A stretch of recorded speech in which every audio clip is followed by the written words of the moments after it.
now we finished all the building process, it is time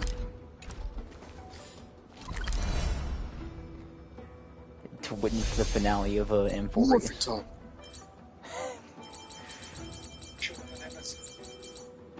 Heidi's Olivia. Can we please keep going like this forever?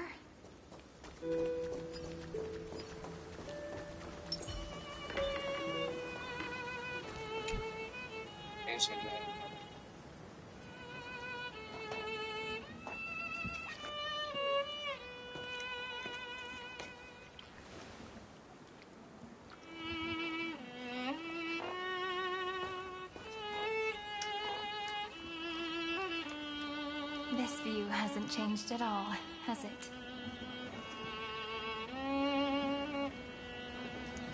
The hometown in your memories never changes. But when you return to your senses, you realize that fate has already stolen the time away.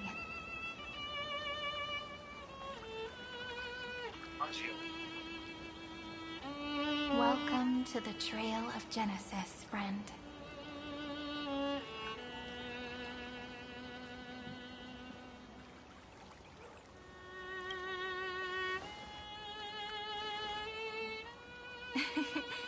Seems like the weight of memories from 30 million cycles really made me grow up. Oh my god, bro.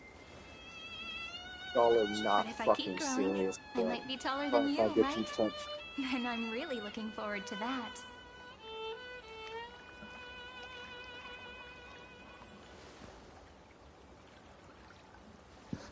Before you arrived, I kept wondering, beyond the veil of Heidi Silicii, what kind of Amphorius is being born? We are such an unseen debate, bro. I can see fragments of it when I close my eyes. The friends who walked alongside us have all moved on toward their respective destinies. Some turning into pillars of the world, supporting the sky and the ocean. Others sowing reason, laying down the law, it's so and with gentle hands lifting newborns What are we into the light. doing? Death and strife are no longer feared by people, and trickery has become the innocent games of children. All beings living ordinary and peaceful lives, within a net woven by romance and passage. Wow. There's no black tide, no flame chase, and no destruction. The world on the other side of the sea is one bathed in sunlight. Yeah, I agree with you. And I think that and there's the sort of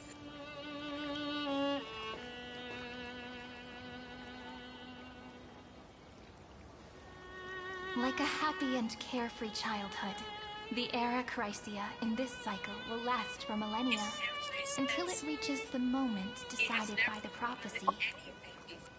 and now he's gonna want to Light calendar 4931, month of freedom, the moment belonging to world-bearing. Are you ready to answer the call of the world, friend? I'm low-key worried about how this is going to end, but yeah. Pen the throne of worlds' first stroke. For this world, made from countless wishes. You say that, but it's gonna be ages till we reach light calendar 4931. I can make use of the crevices of time, but surely you and Don Hung won't have to wait around for a few thousand years, right? That's where the energy is. That won't be necessary. We can simply sleep, and the chronocognitive anchor will wake us up.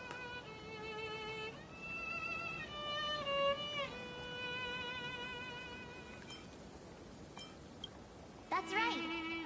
We've both become a part of the new world. Just waiting for you now. Our consciousnesses can converse with each other across the heavens and the earth, possibly due to the influence of the Trailblaze. now connected with this earth, and I can feel the breath of every mountain range. I see that the tallest among them is named Akama. The form of the holy city is already taking shape. In other words, And what if I told you that you were my little your stage is cuck? almost set. Shut up, Mikey. I'm trying to pay Do you want attention to to the take a story. leaf out What? of Kephalie's book What? and make some prophecies No, before Taylor, you're dead? no! Don't say that. But we're not the only ones who have changed. The chrono-cognitive anchor just transmitted Hey, a Josh message Giddey. stating that Iron Tomb has Chase, aren't you a reacted big to fan of the homie Aranova. Josh Giddey? The moment when our friend bore the weight of 30 Yep. million cycles of Ooh. memories. Ooh, Was just you wait. probably also when the Ooh, scepter just you wait. devoured 30 Just you million wait. cycles Just you of wait, Cain. Just you destruction. wait. Just you wait.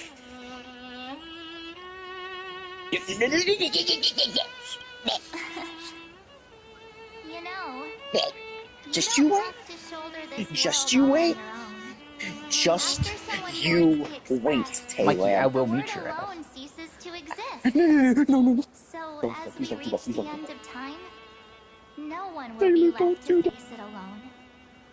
Don Hung and I came here to specifically tell you that. Remember, this world is not a burden you bear alone. It's a journey we trailblaze together, alongside all of the Express.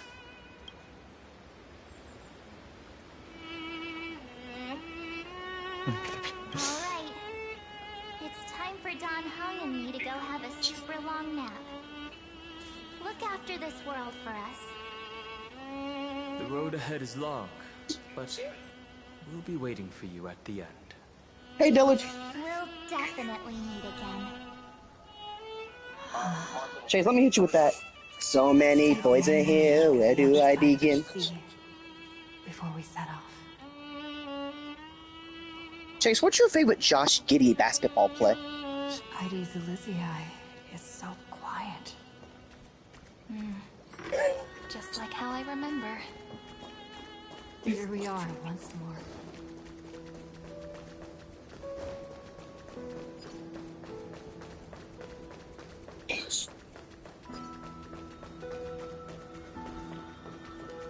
So this is I love you. conscious as they The scent of die the black and they're tide is now completely calm. even something At last, the starting point of 30 million cycles has finally welcomed obviously not. its first end. And the final end, right? I can't hear his voice. There are no flowers there that bloom for him. Nor is there a star that is his. Finan is the only one who didn't reach the new world. Oh, wow. Look, the golden light that shone upon the grove still meanders between heaven and earth, like the prophecies of Amphorius. It has to be a sign he left behind. It points towards the destruction and the deepest night. Do you still remember what I asked you at this exact spot the last time we set off? Friend, are you ready to become a hero? You were still burdened by the weight of world-bearing back then, still unsure of the role you were meant to play. But now, everyone has already given you the answer. The heroes of legends were just at the right place at the right time when the world needed a hero. Just like how your arrival kickstarted Amphorius' fate once more. A person's personality is their destiny.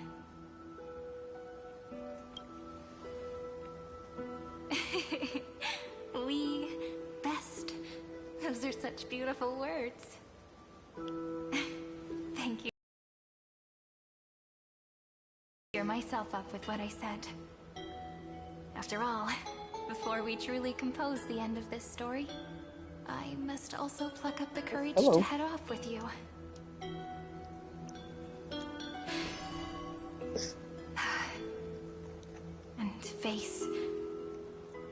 memory that I have forgotten for too long. And have denied for too long.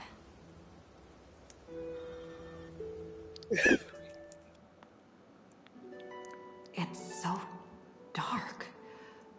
What is this place? The great tomb of the nameless titan. The deepest recesses of memory. Also, the place where Cyrene was born.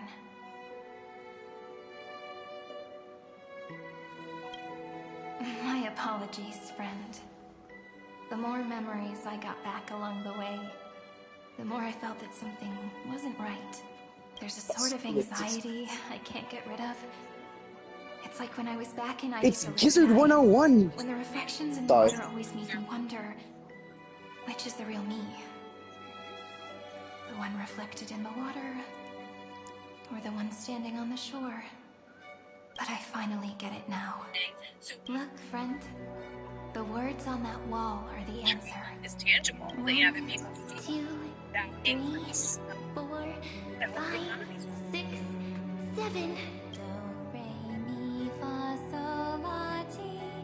Hey man, someone had to do it. Someone had to do it. Little fairies. As always, I'll read this book to you.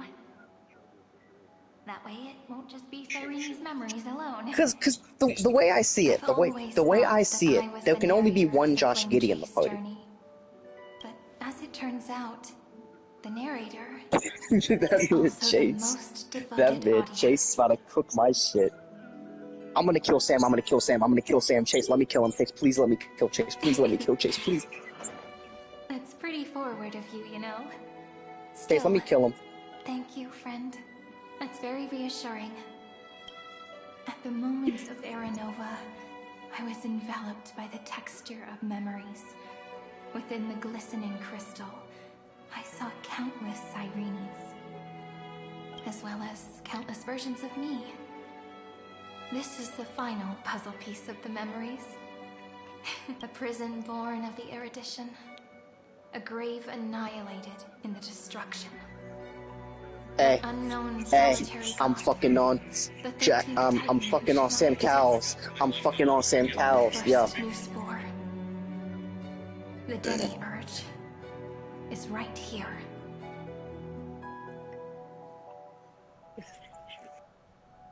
Ooh, switching to Himiko. So many boys in. Where do I begin? Oh shit! All the alliances here. Wait, Chase, wait. Everyone wait. Oh my god, okay. No, I can't. If y'all gonna be making all this noise. You.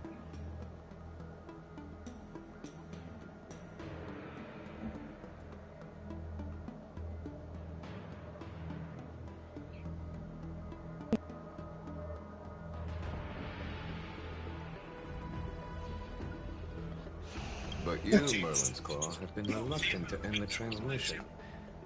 Do you wish Chase, to what are your reminisce thoughts of on the this? homie Quentin Grimes? Or is there something else on your mind that you're just desperate to get out? You're quite calm, Jingyuan. And The fish Alliance out. only authorized the law food to be deployed. Chase, you know that you kind of remind me of my Tascasellus. They say the seer strategist's wisdom shines like a beacon. You know what? You're done. So why can't you see things clearly now? Nope, Sam, cry, Sam, cry, Sam, cry. I didn't vote against it, did I? No, you. But with enemies What's all up, gang? around us, even a child knows the Marshal needs to keep a few Xianzhou ships in reserve. Just Are you serious right now? whoever volunteers first is the Marshal's pick. If you have to ask, I'd say this outcome plays right into Jingyuan's hands. Like it or not, there's no way we're My letting dude the Dylan. Marshal take the lead in this battle. Oh my. Merlin's Claw. So who here trying to fuck? Afraid the Law Fu might steal the Yao Qing's Who here is glory? trying to quiet down? What so did I I can do listen wrong? to this? What did I do wrong? Between the Stellaron crisis and the war dance ceremony, That man Chase is funny, bro. rumors and speculation are only You were growing. considering it. With Elder Huayan around, those with ulterior motives won't be able to stir up any trouble. Nope, I'm on Wizard 101 try. Who gets their hands on the golden blood, it'll be a whole Dylan. different story. Nope. I'm talking to. I'm speaking right now. I'm speaking right now. You're not going to be speaking pretty soon. The kind of person Jing Liu is, and her connection to you. I am speaking. I don't need to spell it out. I am speaking. There are countless ways this could be spun into something bigger. You're overthinking it, General Fei Shao. When I volunteered for this task, I never expected unanimous support from the Alliance anyway. J. Edgecombe? Chase, what are your thoughts on DJ Edgecombe? That'll be our first one. Then we'll leverage this golden blood in the negotiations. Our second win. These 2 wins for the Luofu will make all 3 of us happy. And that'll be our third win. Look. Dude, Kelly Oubre. Skyfaring Commission deal, we'd be rolling in money, wouldn't Chase, what's your favorite Kelly Oubre moment? Maybe the divine foresight should change his name to the optimistic general instead. With the Decalite reflection barrier, the Yuchue must understand even more than the Luofu how significant this battle is. Amphorius' karma has vanished from the I'm a big fan of Josh Giddey. I'm just saying. What omen does General Yao Guang see in this anomaly? Wait. It involves the eons and is thus beyond what mere mortals can comprehend. Your explanation isn't any clearer than Lady Fu's. Hey, Metaspicilis. How hard is it to understand the word uncertainty? For the Cobalt Head, the emergence of Iron Tomb is a calculated instant, but I don't believe they will just sit around. Chase, Sam, what would you do if I sent Josh Giddey to your house? What would you do? Powers of the cosmos, this is their chance at survival, and the key to turning the tide of interstellar affairs. Nope. The Astral Express is leading. What if he just doesn't accept that? But I can see each faction has its own hidden agenda. Of course, they each have their Nope, no you wouldn't. No you wouldn't. So it's not that hard to imagine how the other factions will react. Jing Yuan, I crossed paths with Selenova's. Taylor, what are your thoughts on Diego the Oh Duel my Master? god, Mikey, I don't give a shit. I'm going to bed. Extremely careful. The Ruined Legion's troops and weaponry are nothing to write home about. Bro. The IPC, even the denizens. All I ask is for bro not to yap like crazy so I can fucking play the story. Wild Void Rangers are just expendable pawns of the destruction. The real wild cards are.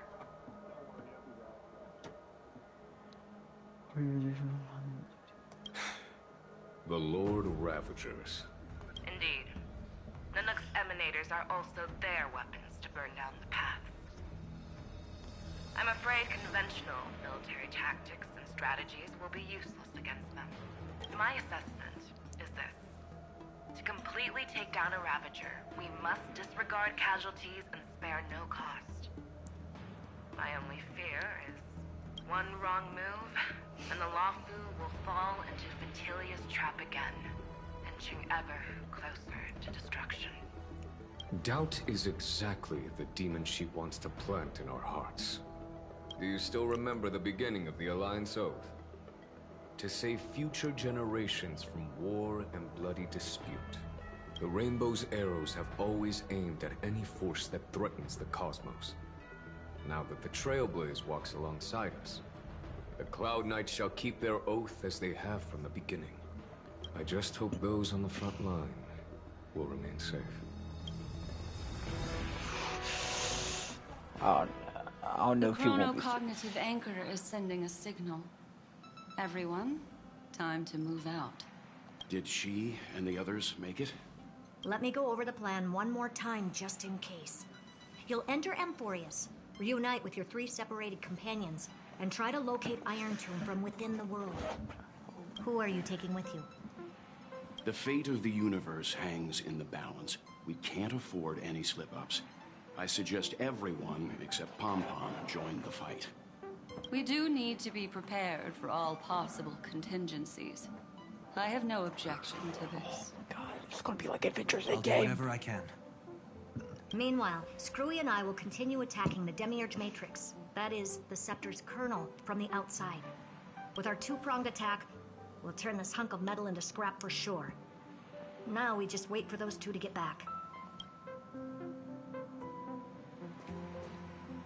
Oh, and just like that, they're here. Sorry to keep you waiting. With Planet Screwlam's help, The formation of the Cosmic Alliance to counter Iron Tomb is progressing smoothly. The cosmos has set its sights on Amphorius, and now it's just waiting for the first shot. Well then, let's not waste any more time, Fourth Mirror. It's my time to shine! Finally off the bench! Initiating thought refraction. Please read the safety protocols carefully. Huh? Just kidding! I've already checked the agreement box for everyone. And now, destination, Amphorius. 3, 2, 1, launch!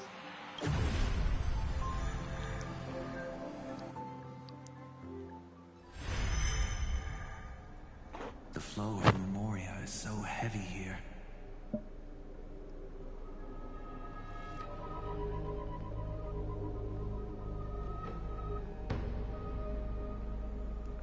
Unlike Panagone's dreamscape, this place has built up a true epic measured in millennia.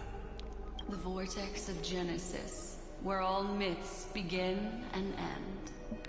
And in this new world created by the Nameless, the infinite cycles have been broken. Let's set up the Trailblaze beacon and establish contact with the outside world. I'll leave it to you then.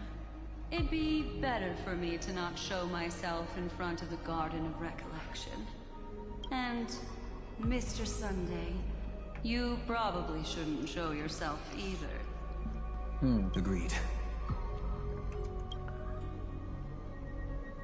The Astral Express has landed. If you receive this message, please respond immediately. Over. This is the CNGO Alliance. Communications normal. Peace Corporation. And if it's true. No response from the Galaxy Rangers. Not surprising. But I didn't expect the family to also stay silent at such a critical moment. That's a pretty blatant disregard from the family for Panacone's independent director, I'd say. Long time no see, Miss Himiko. It's been quite a while, Madam Jade. The significance of this battle rivals that of the campaign against Sulo. Only through victory can we disperse the shadow of Iron Tomb that looms over countless worlds. The 10 Stonehearts shall spare no effort for such a grand mission for the preservation. Madam Jade led the Intelligentsia Guild in conducting specialized research on Iron Tomb's past activities.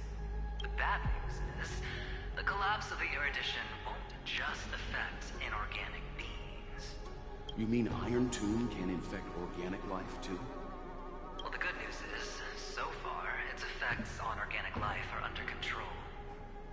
The infection progresses slowly, and the resulting neuropathy is non-fatal.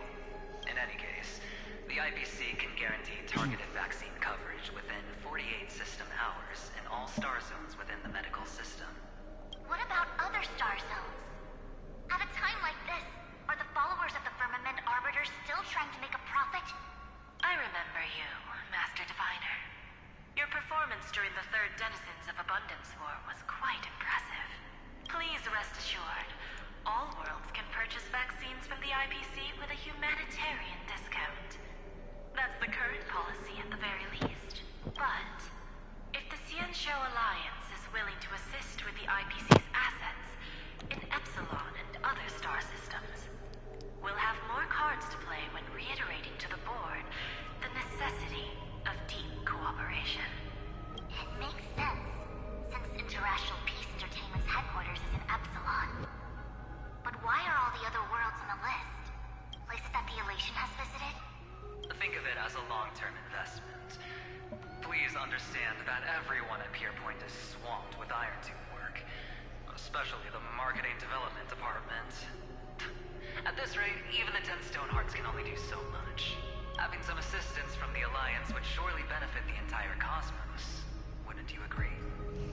As an old Ciencio saying goes, those who succeed should help all under heaven. Your proposal must be decided on by the 7 Arbiter Generals. I'm just here to relay the message. In times of crisis, the Lawflu will not hesitate to help those in need. However, the prerequisite is that the IPC must unconditionally assist the Alliance with emergency rescue operations in the disaster area. Of course.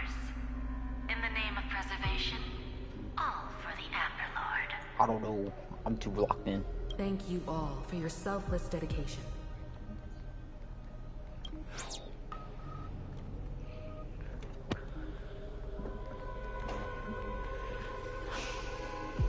It's clear that each party still has qualms about everything. The clash between destruction and erudition isn't just about the fate of the cosmos. It's a moment for all factions to reshuffle their cards. You can never be too careful when battling the Lord Ravager. All are equal in matters of life and death. In any case, we can only hope for the best in all that's to come. It's about time we dive into the vortex and see what Amphorius looks like on the inside. I wonder where she and the others are right now.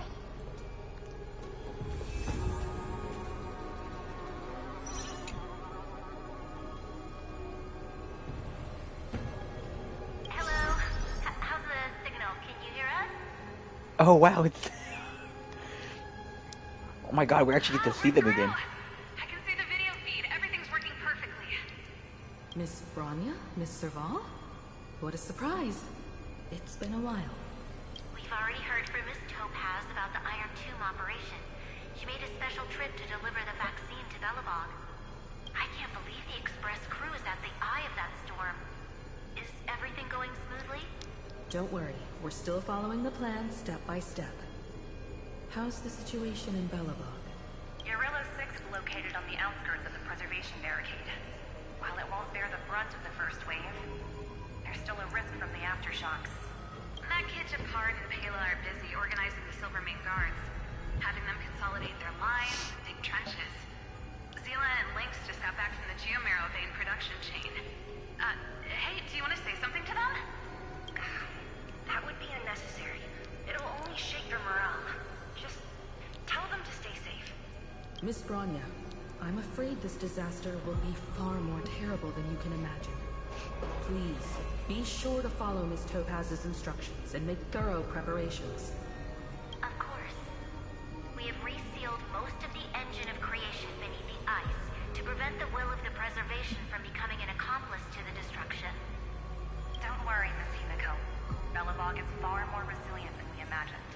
We really wish we could help, but Urillo 6 has only just woken up from its hibernation.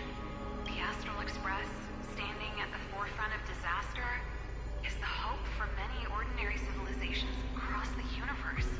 In the face of a massive catastrophe like this one, relatively smaller civilizations have never had many options.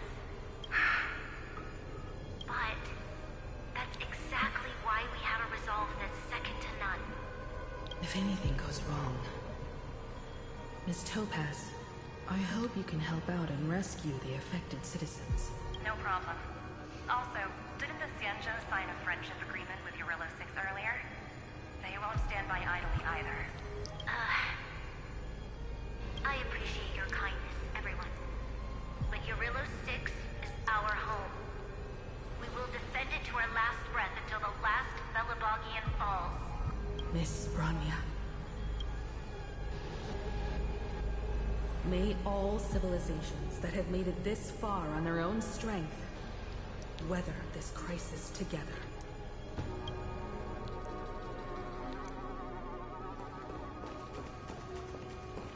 Damn, bro.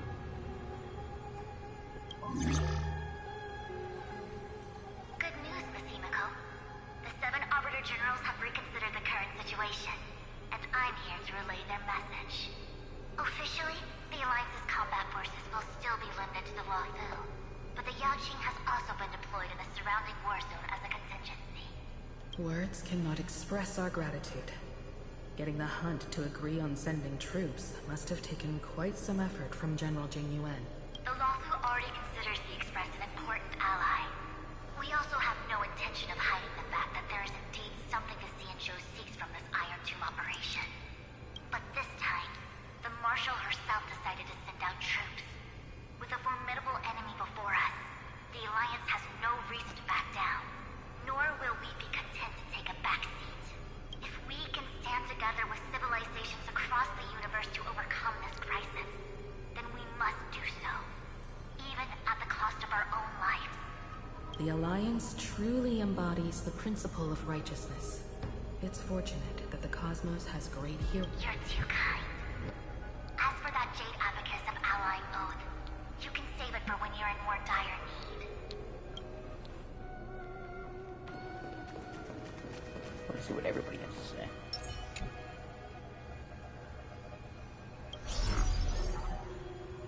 I regret to inform you, Miss Himiko, that even the Strategic Investment Department is constrained when it comes to the Iron Tooth issue. And it would be difficult to meet the expectations of the Astral Express. However, Madam Jade instructed us to look after our nameless friends as much as possible. So let me offer you all a small suggestion, just from my personal perspective. Other departments at the IPC might also take this opportunity to extend an olive branch to you. When that time comes, I hope the Astral Express will remember that the 10 Stonehearts were willing to stand with the Trailblaze, even though we were in a difficult position. And more importantly, we were the only ones willing to do so. Sounds like a threat, doesn't it? But trust me, every word comes straight from the heart. Has the internal conflict within the IPC really gotten this bad? Everyone knows about the bad blood between Diamond and Oswaldo. At least until now, they've had an uneasy truce. Until the Lord Ravager Archforger caught the board's attention. I'll leave it at that, as it's confidential information. Hope you can understand. I understand. Our immediate priority is to address the Iron Tomb crisis. Let's hope for success from the start. This might help.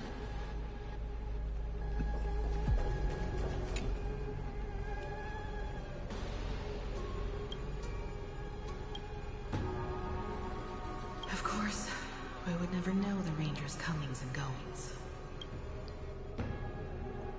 Oh, no Buku. Or Rapper. Who the fuck are you? Oh, Robin. It's Robin. Yes? And you are Miss Robin. Yes. I apologize for not being able to respond during the meeting earlier. And even now I can only appear in disguise. On behalf of the Penaconian family branch, I extend my sincerest apologies to everyone. We tried to request aid from the family. We essentially received no response. I've heard about the internal conflicts within the family. Miss Robin, there's no need to apologize. Every bit of strength is precious at this moment. Thank you for understanding. The good news is, since you're one of the shareholders of Penacony, the family heads have agreed to allow me to lead all Astonian tuners to the front lines.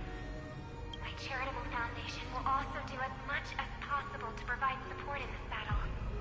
They'll ensure that proper arrangements are provided for those wounded on the front lines, and for residents in affected areas. Miss Robin, I'm beyond moved by your spirit of self-sacrifice.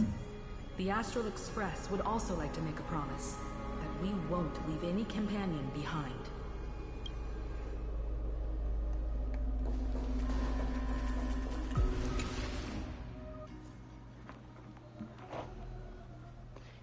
So cool to see everybody coming back.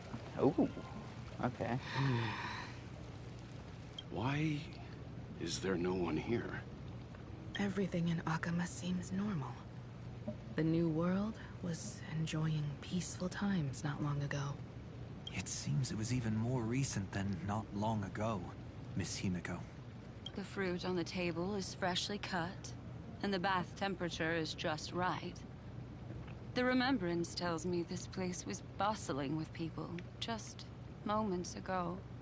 It's as if everyone vanished in an instant. Could this be Xandar's doing? Unlikely. He's still under the surveillance of those two geniuses. Could it be some kind of local custom? A custom that makes an entire city fall silent in an instant. Pardon my frankness, Mr. Yang, but this reminds me of some unsettling rumors about the Harmony. Complete silence is often the prelude to divine intervention. Everyone, be careful. Here they come. Here they come. The Nameless of the Astral Express. Evernight? How is this possible? She was already... We are the Chroniclers of Time, and we do not fade away. Has been completed. What did you do to the residents of the Holy City and the three Nameless? I didn't need to do anything. The remembrance will ultimately become the substance of the new world. Now, they are no longer the trailblazers you once knew, but gods who permeate heaven and earth. The 12 Titans who guard Amphorius.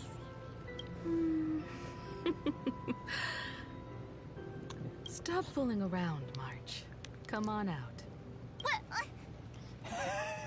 I practiced so long for this. Getting seen through right away is just so embarrassing. You've obviously been learning from the theatrical culture in Amphorius. But if possible, I'd prefer our reunion to be a bit more casual and laid back. As expected, I can't hide anything from Himeko and Mr. Yang. Well, long time no see. Guess I'm back? We should be the ones to say that. Sorry for keeping you waiting. So, these jellyfish are the Titan's power? They're just tiny manifestations of the Veil of Evernight, used for scouting and communication. If I went all out, I could summon way more of them. Thanks to her, we all turned into Titans in the New World. Sure, we can take on humanoid forms, but it feels off. Oh, intriguing. So what does she look like now? It can't be a raccoon with a baseball bat, I suppose. Now, Himeko might not be far off. Please don't add weird stuff to Amphorius' lore. Just go see it with your own eyes.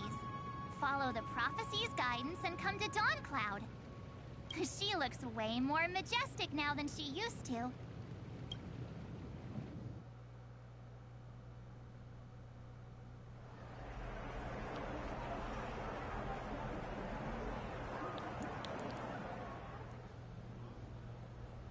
Unbelievable. All the residents of the Holy City have gathered here. This isn't just a gathering. It's a pilgrimage. The people's expressions are resolute, devout, as if waiting for a miracle to descend. That colossal deity is her. She has become the pillar of the world. Surprisingly authentic. Being this serious is quite unlike her usual style. Those people didn't disappear. Instead, they've answered the call of the prophecy and come to witness her awakening. Our good buddy now bears the weight of the entire world, and every breath they take is intertwined with Amphorius' destiny. Awakening? Has she fallen into slumber? Yeah. After all, with such a huge time dilation between inside and outside the scepter, this was the only way we could wait for everyone. Time watches over yesterday. Earth guards today. And when the Trailblaze steps into Amphorius once more, the slumbering deliverer shall awaken. And then, bring the prophecy of tomorrow to this world. Come on, everyone. Let's get closer to her. Watch how the world-bearing prophecy changes this world. It seems the kids are already miles ahead of us at this stop. All the more reason we can't afford to slow down our pace. Let's go witness this moment for ourselves. Majestic. Speaking of which, I once caught a glimpse in Sleepyhead's memory of her transformed into a towering Tathalon. Could it be? No way. That was just a nice dreamscape. Ugh, at least nice for her. They are the throne of worlds who bears the weight of this world. Perhaps they could guide a traveler still wandering among the stars. Hey, since when did you get all pious? Her advice sounds pretty silly sometimes, you know. The so-called fool and the world are merely a step apart. Citizens, behold! Our last Titan, the world-bearing deliverer, is about to awaken! Oh, ancient god, your loyal subjects, bewildered followers, and fearless comrades in arms have all knelt before your throne. Awaken from your eternal slumber and bestow upon the world your divine prophecy. Please guide us. Show us how to embrace this beloved world as we welcome that distant dawn. To walk the path of a mortal as a god, or to bear a divine burden as a mortal.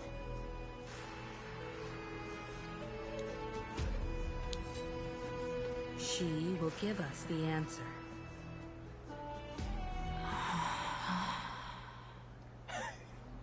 But I am not the deliverer.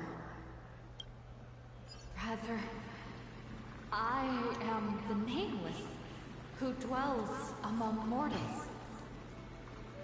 That voice is definitely her. I heard your prayers.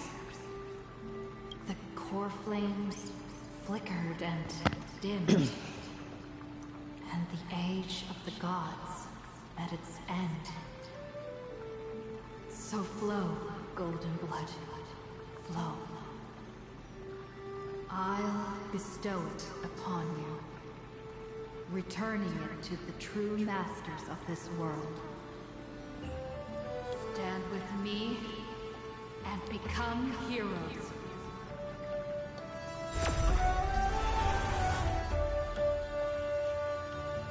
Is this? Yes, it's the miracle she brought to Amphorius. Of course, it would manifest in the form of the Trailblaze. Golden blood, raining down like a storm. The prophecy has descended, and the Titan commands us not to be supplicants, but to become heroes of rebellion, to face that destined calamity, the destruction, head on. The prophecy of the Deliverer means nothing to me now. It belongs in the hands of someone far more fitting. Someone like all of you.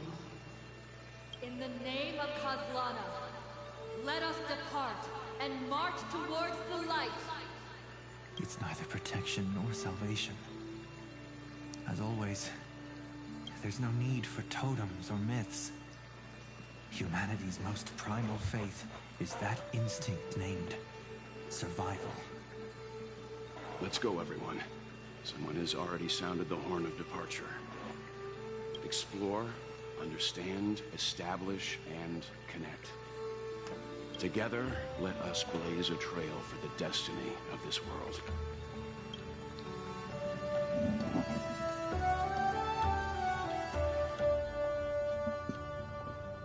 Herta's point of view.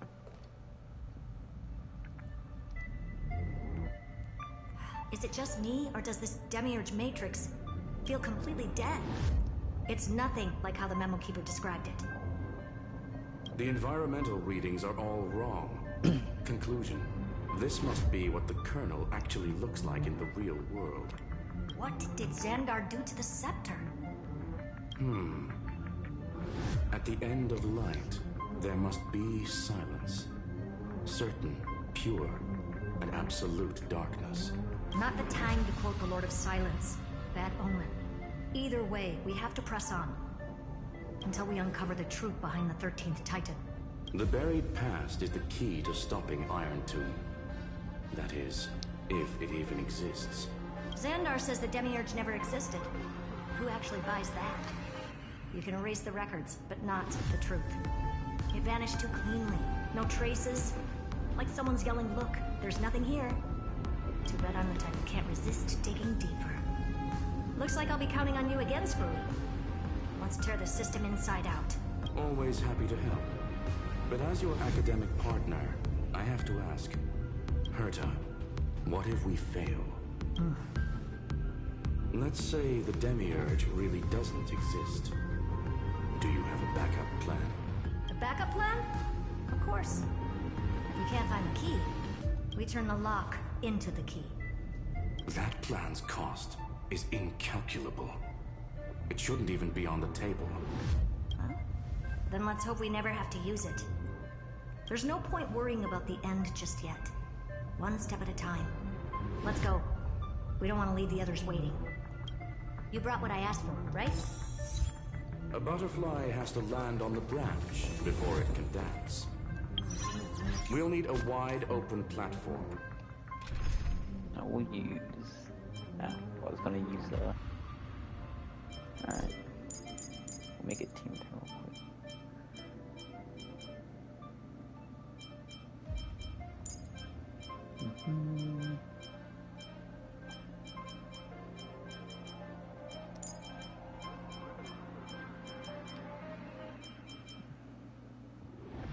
Am I blind?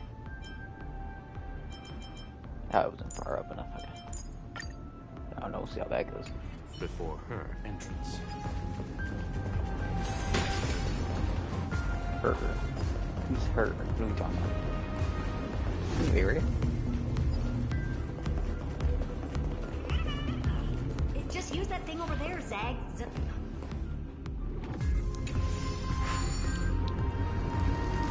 What a dumb name.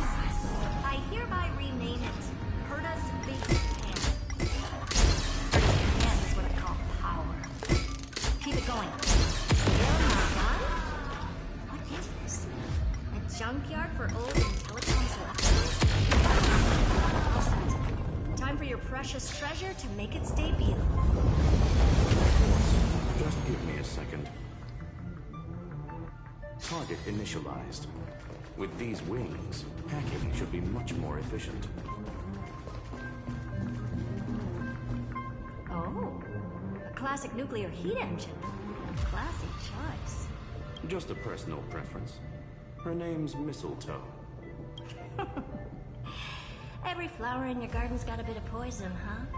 Also a personal preference. It reminds me of the last time when we tangled with that Punklorian brat. What did she call this kind of infiltration tool again? Right. Dirty data shell. It wraps around the kernel to fool even top-tier firewalls. But yours is way too clean.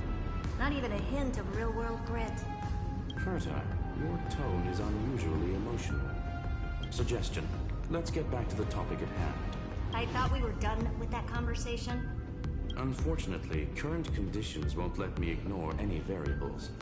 Especially the most important one. Your will. Iron 2 never stops. It is evolving faster than any of our worst projections. Every instant in the Eon's calculation is like a sword hanging over the cosmos. Every move humanity makes could speed up its arrival. Which is exactly why we can't mess this up. And now, Droidhead wants to hand down judgment to the poor cosmos again. Border Star Trade War, Emperor's War, Rubert's death.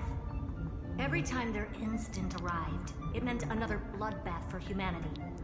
But in this ultimate battle of erudition, you and I are supposed to be players, not pawns. If you choose to burn yourself out as a resource, then everything we've worked for means nothing. Herta, the cosmos won't just stand by and let a genius throw their life away. And neither will I.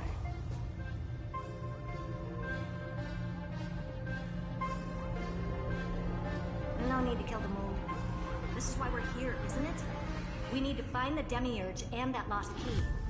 I'm not here to be a deliverer. I just want to beat Xandar and Droidhead. Right now, I just need to know. Are you with me? Of course. Time to board. After you. Let's tidy this place up and see what this Demiurge really is.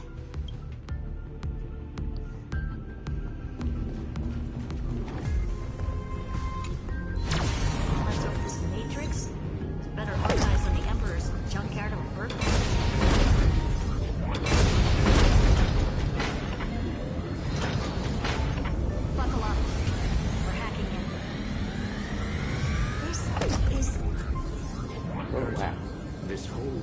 Matrix has been completely tainted by some kind of energy. Damn. I see it too. Hey, Chase. We're thinking the same thing. Xandar, how could you go this far? Turning your own graveyard into this. What's that up ahead? Zane algebraic expressions. It's built for isolation, not defense. Equation piece. Elegant design Trojan program. Hover states.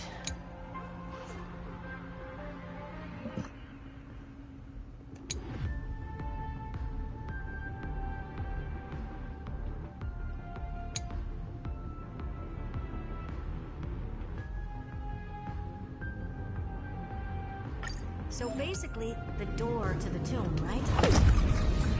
Let's find the handle. I'm picking up multiple independent signals with the same data structure as the barrier. Projection.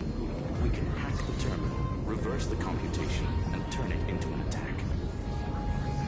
Classic move. Use their own systems against them. Take us to the nearest one.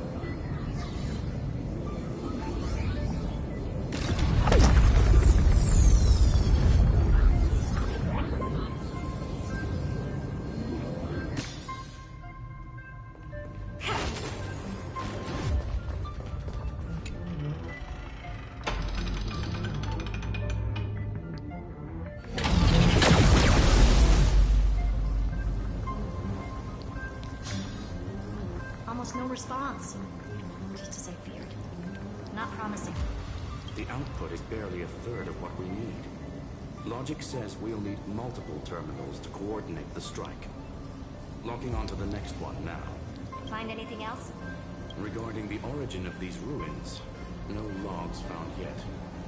Xander erased all records. But I did find some interesting scars in the circuit. High energy radiation. Internal imaginary energy contamination. From what I know, there's only one thing that fits. Skip the science talk, Screwy.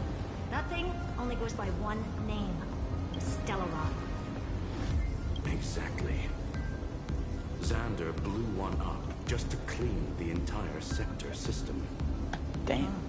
So that's what he meant by killed that Titan with my own hands. He wanted to turn the neuron of erudition into a relay for the destruction. That meant getting rid of all of it, at all costs. The life form known as the Demiurge was the original target of the Scepter's extrapolation. It makes sense. Evernight calling it the first new spore confirms this viewpoint. The prime mover of life. That's what Scepter Delta ME-13 was originally tasked with. Even after it got scrapped, the query kept running. Yet the true value lies in the process of solving it, not the answer itself. Then, does this mean finding the Demiurge is hopeless? No, I'd say exactly the opposite. It means Xandar had no control. He couldn't contain the Demiurge just like he couldn't handle Droidhead. So he tried to erase every trace. But he failed. It still left a mark. By the way, if there's another Stellaron in Amphorius, why hasn't that little one reacted to it at all?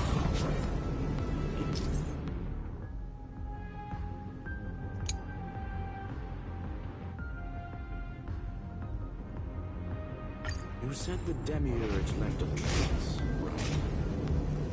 Yeah, not in the real world. Remember the great tomb of the Nameless Titan?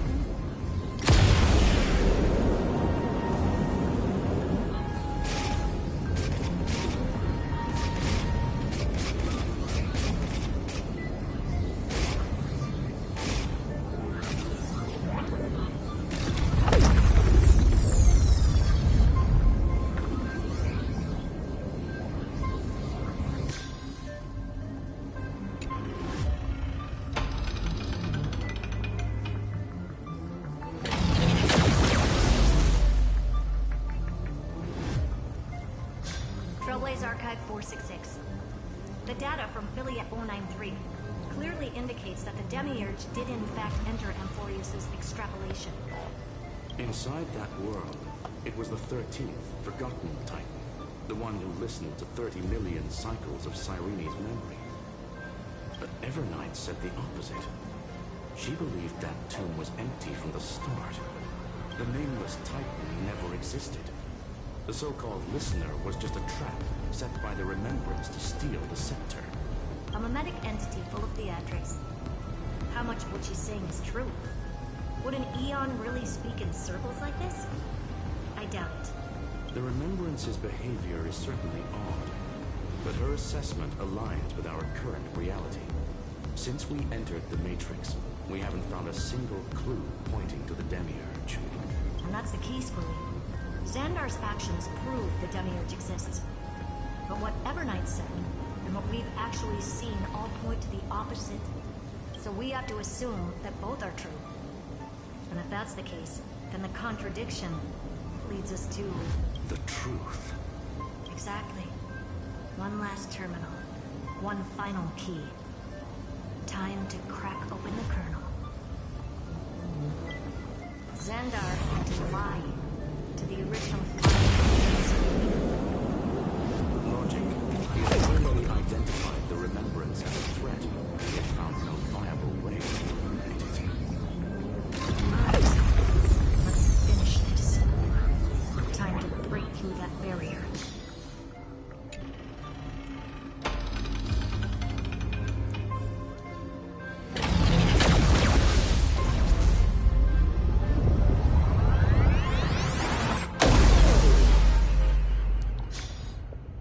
Operation authorized. Path energy readings. The erudition declining. The destruction surging. The remembrance 0. What's going on? Cause unknown. They left no discernible trace within the real Matrix. That shouldn't be possible. Could it be that the Era Nova exhausted all of the Remembrance's texture? Log it for now. The dots still aren't connecting.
Doing.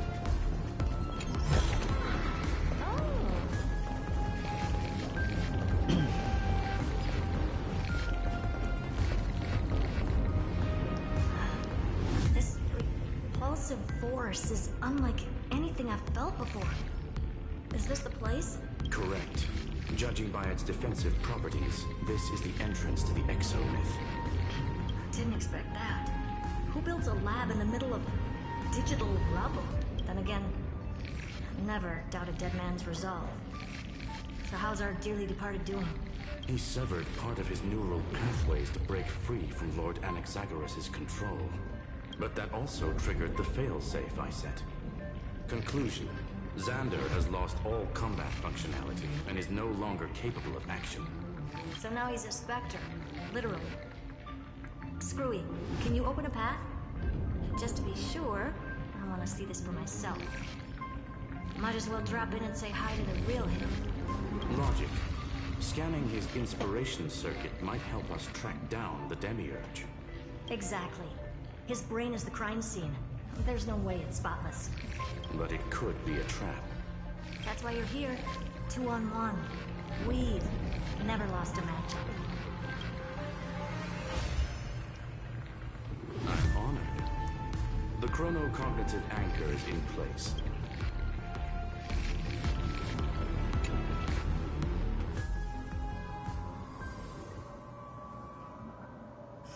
I knew it. The one thing I didn't want to happen. He's not here. The coordinates are accurate. Xander is still here. However, his position is shifting rapidly and chaotically. This pattern doesn't match any known shielding technology. It's his domain. Stay alert.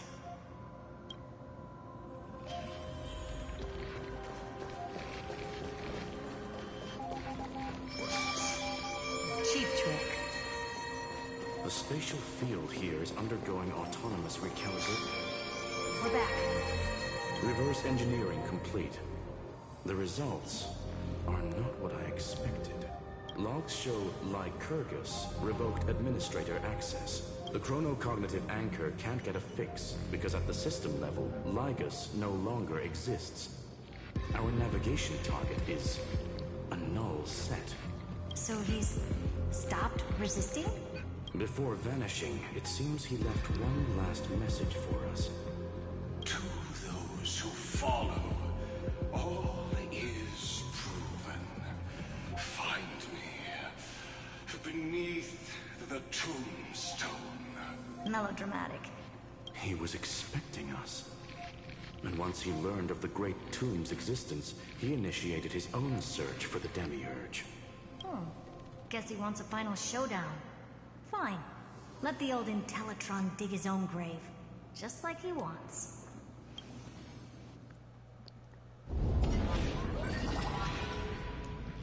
To be in the purest light is to be in the purest dark. Nothing exists there. The Scepter's main brain. Or maybe we should now call it the Lord Ravager's placenta. Unfortunately, we still haven't found anything. Really? I don't think so. Not finding anything is our biggest find. Please elaborate. If the Demiurge was destroyed, there'd be at least some bits of it left. I don't buy that a Stellaron could have blasted all the traces away as cleanly as a scalpel. As I said before, its disappearance is too clean. If the garden hadn't stirred the pot, no one would even know about the Demiurge's existence. We're talking about the Scepter's original extrapolation goal. There's no way that nothing of it was left behind. Or we can look at it from another perspective. If you were Xandar, would you be this obsessed with a concept that poses no threat? Would you guard against it at every turn? There is the possibility that he's naturally meticulous and hates variables. That does track with the impression he gave about himself. But Xandar shut that theory down himself just now. Choosing to act, even if it'll cost him dearly. We know that feeling well. The unknown is right in front of us. So we only have one choice. Solve it. You sound pretty convinced. Surely you already have a theory. Care to share? Of course. Though I don't have hard proof, I'm almost certain. But the Demiurge has been in everyone's plain sight all this time. Yet, they were mistaken for someone else. That'd make the most sense. Why was the room empty? Because the person locked in there had run away ages ago. But they were weak and small and had no presence whatsoever. Even the old Intellitron didn't notice them. Which also means there's a high chance that their powers are minuscule and cannot alter the outcome of the battle at all. Well, at least Xandar is scared of them. Come on, it's time to confront him. Let's go to the tombstone he talked about.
Nothing but a head left?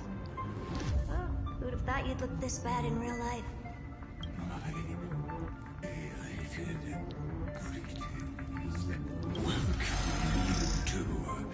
I'm very happy that you responded to my final words. All this tombstone and final words. Did you end yourself to atone for your guilt or something? Iron Tomb is already powerful enough. I just need to wait. I remain here only to share the joy of discovery, and also to congratulate you two on reaching the same conclusion as me. The conclusion regarding the truth of Amphorius's heart. End this charade already.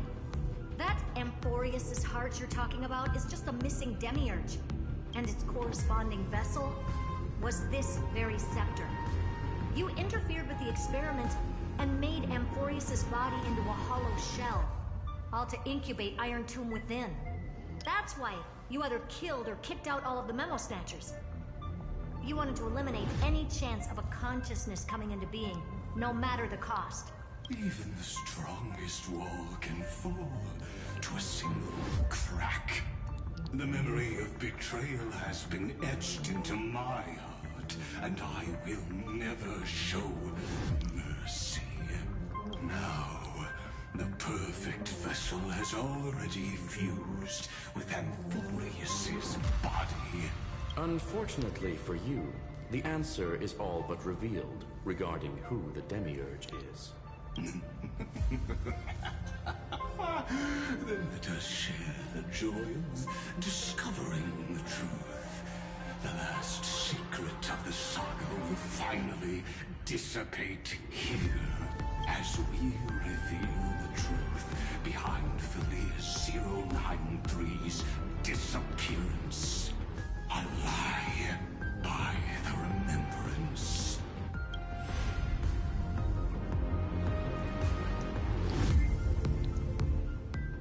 But where should I start with the story about me? From the beginning of the universe? Just kidding. That would be too much. I just want to tell a teeny story. So little that it started with a seed. I know you're listening, my good friend. The god in my dream told me that the world sprouted from a seed. It grew into a great tree named Amphorius, and time became its branches and leaves, basking in the light. What a coincidence. Dappled light coming through the leaves is my first memory as well. On a very ordinary early morning, beneath the village's biggest tree, the daughter of Id Silicii quietly came into this world. What a moving opening. A loud cry was the first gift the child gave to the world. The prophecy's fulfilled, the villagers say. This child is a gift from the Titans. Pink hair and sharp ears, she was born to be the priest of time. The Titans also gave their blessings. You shall fade when the flowers bloom, for every ending begets a beginning. Oh, I don't like the sound of that. Flowers will bloom and wilt. What a beautiful ending. This page concluded in laughter. Cry loud, child. Let your voice reach Orynyx.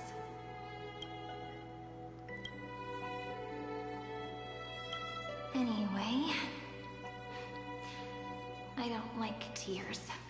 Time quietly flowed by in the midst of laughter. The wind from my hometown caressed the ears of wheat, and there were swings, wind chimes, the sea, and the little fairies off-tune a cappella songs. But the name Id Silicii came from the unpleasant sorrows of the gods. My childhood friend did not understand. Yet you always seemed so happy, as if nothing ever worried you. Why was I like that then? world was gentle to me. So, I grew up to be gentle as well.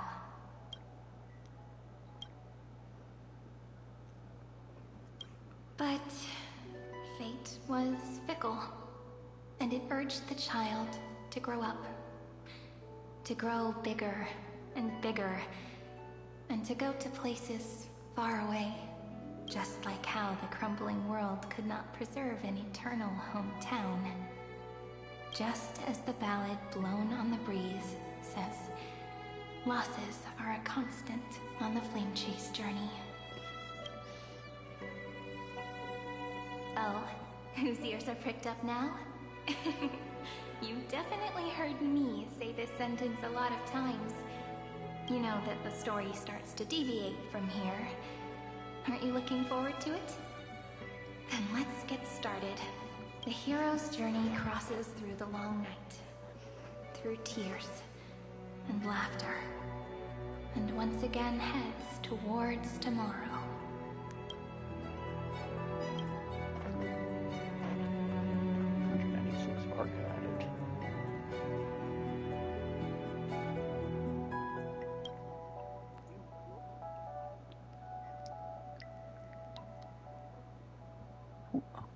Correction.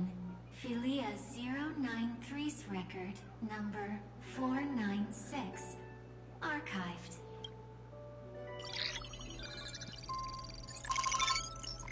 Ooh. What is happening? Demiurge Philia 093.exe. Oh wow, right there.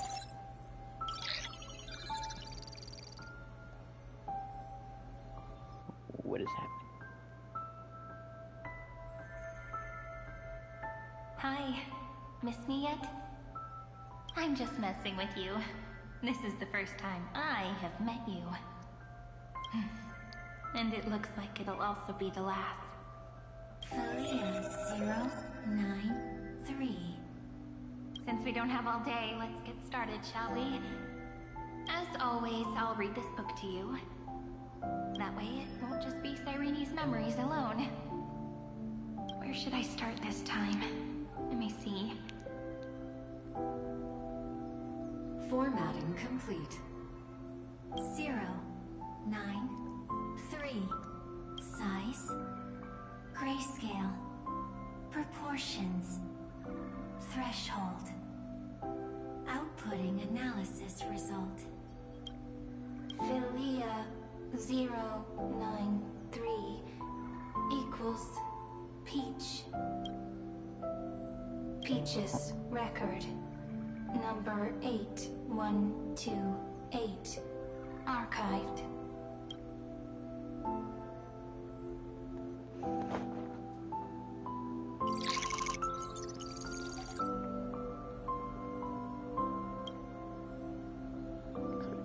After imagining every page of a record, it was to ignore the error and continue clip details to be the full log.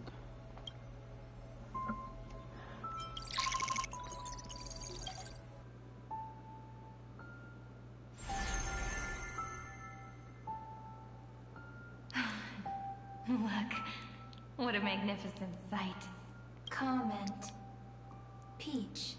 Even this classical world contains a futuristic palace like this. Would ID Silicii end up looking like this after a few thousand years? Conclusion. It won't. I want to share a story with you this time. I saw a little nymph on my way here. It was on a fallen wheat stalk, and it glowed under the sunlight. It was incredible. I forgot all my pains at that moment and just stared at it in a trance. Record. Peach is on the ground. I wonder, did every Cyrene in the past feel that the nymph was beautiful? Would they also have recorded that scene into the Eternal Saga? So, could you give me more time, please? I want to leave behind more memories for the future. Formatting complete. Bye, Peach.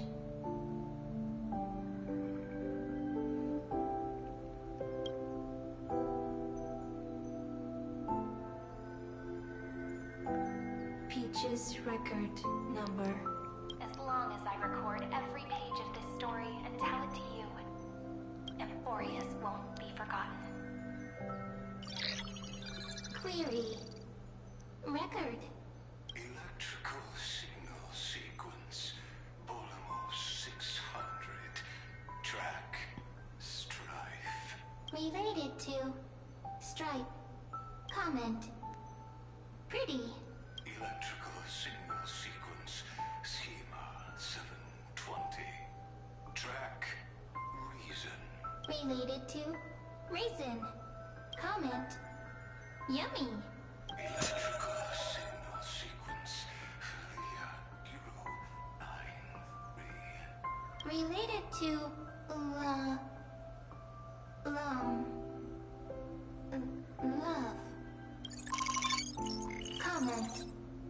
Peach equals love?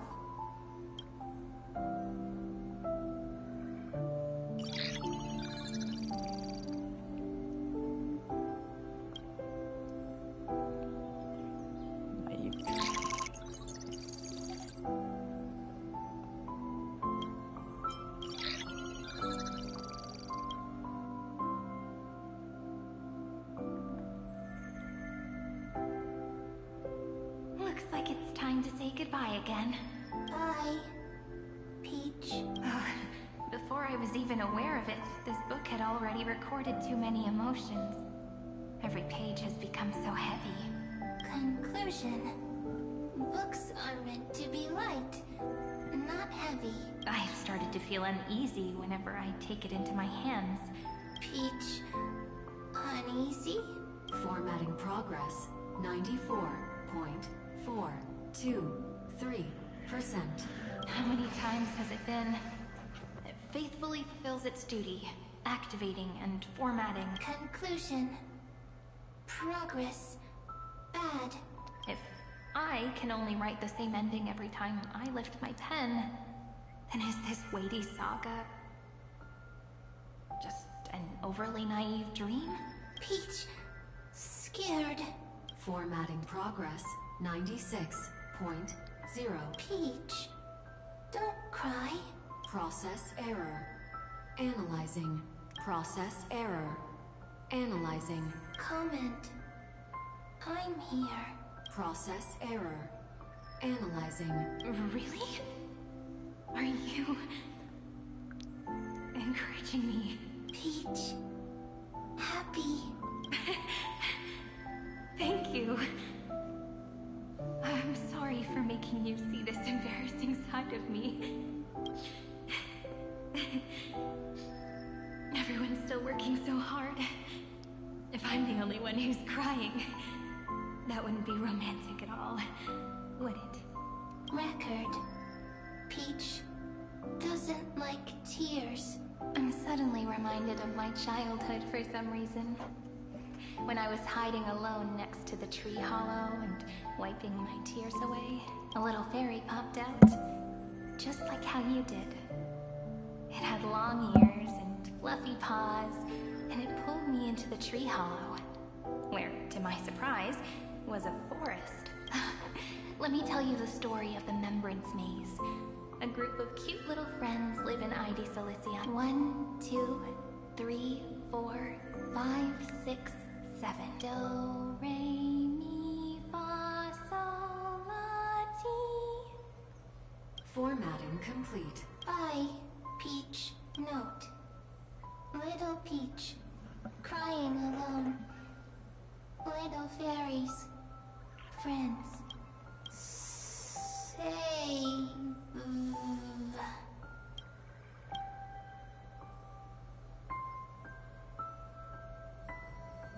Little fairies.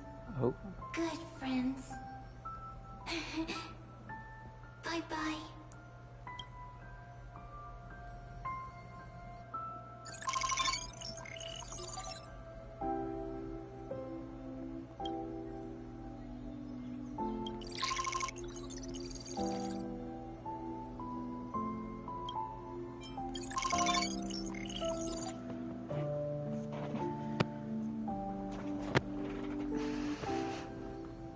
You never say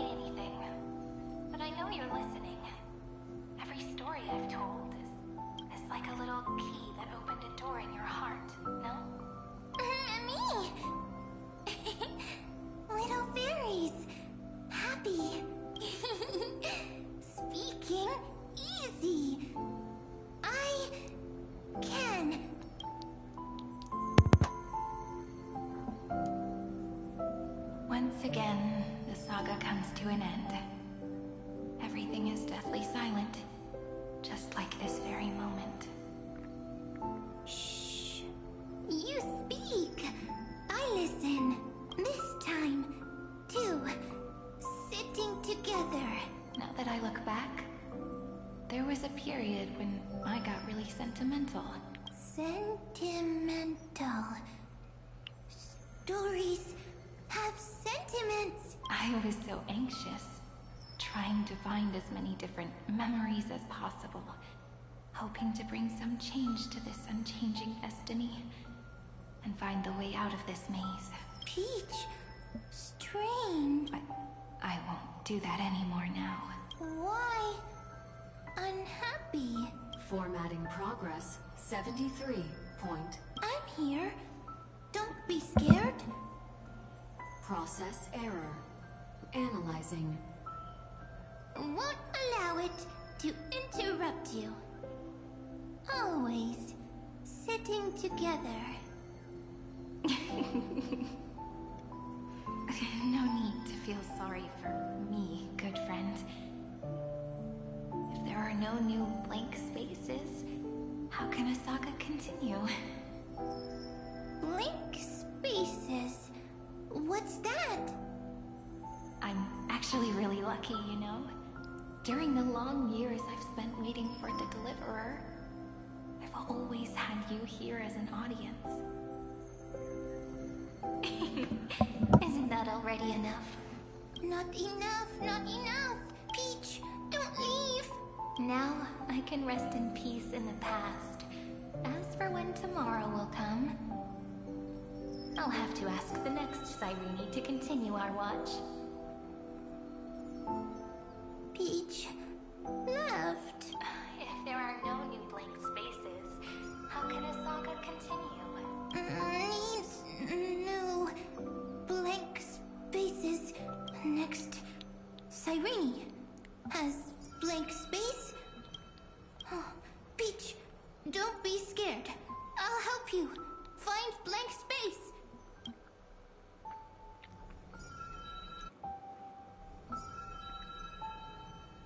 Cyrene is Peach, is love. So, first there is love, then there is Cyrene, then there is blank space, query, love. The developmental trends of the erudition have nothing to do with creating a consciousness. Those underlying principles are, in fact, contradictory. Not having a consciousness means not having the foundations of a heart, making them unable to obtain real emotion. Consciousness? Emotions? Feel sad? Don't understand. Query, Cyrene? What could be behind this door? Glittering crystals? Or a beautiful world I've never seen before?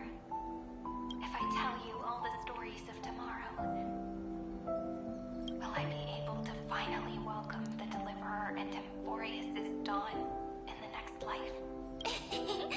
Key, door, story, happy, Peach, Cyrene, little fairy, Mike. Yes, right. Query, memory.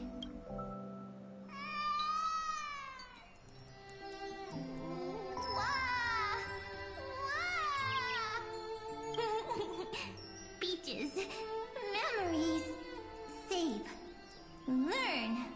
The prophecy is fulfilled. This child is a gift from the gods. Pink hair and those ears. She was born to be the priest of time. Cyrene has pink hair, sharp ears. You shall fade when the flowers bloom, for every ending begets a beginning. Cry, child. Cry aloud. Let your voice reach Oryx. Cyrene is a girl, a priest.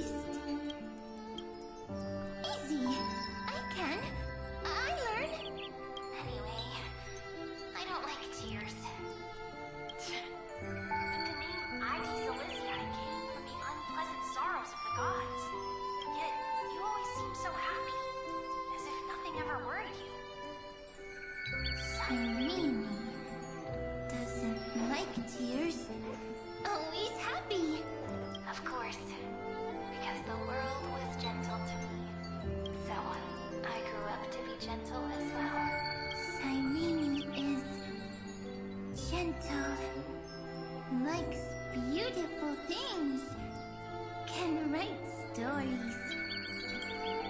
Easy. I can. I learn. Just as the ballad blown on the breeze says, losses are a constant on the flame chase journey. But even if all is lost to the wind, some things won't easily change. Like my height, Treeby's innocence, and Aglaya's beauty. Cyrene. She can't grow up, but she can talk. After all is lost to the wind, she will stay behind. Cyrene is, at the end of every sentence, always laughing, like a little tail. Simple. Got it! I promise you, the pain will pass in the blink of an eye. Alright, let's not make things so gloomy. What we're about to embark on is the true hero's journey. So, come on, cheer up a bit, okay? Cyrene was crying when she was born. Fragile. Transparent. Like a crystal. Cyrene was smiling when she said goodbye. Soft. Pink. Like a flower. The later memories disappeared? Invisible? Or disappeared? Ah! I got it! Is this a blank space? So, next Cyrene is blank space. As long as there are two Cyrenes, then there will always be blank space. And Peach will always be here. I see. I get it. I get it all. Cyrene's memories. I will preserve them all. So weird. I can't see you, but I get this feeling that you grew up. Hi. Miss me yet? It just feels like you are a bit more mature. Yes. Mature. Beautiful. Like you. Now, I can listen, talk, read, and write. I can dance. I can sing. Also, I can tell stories. Storytelling is what makes Cyrene, Cyrene. So, I'm going to tell you stories today. A story I wrote myself. Quick, sit down. It's almost as if I can understand your words now. The things you say are very cute. Once upon a time, there was a flawless crystal flower that sparkled with light. Like Peach's every story. How beautiful would the heart of such a brilliant flower be? A little fairy was curious and wanted to know, but it looked and looked only to find the crystal flower flawless. Round and round they went, seeing only their own reflection. In that case, they should work hard to learn more. So the little fairy came every day to sit next to the crystal flower and think about the answer. Until one day, to their surprise, the crystal flower fell to the ground and shattered.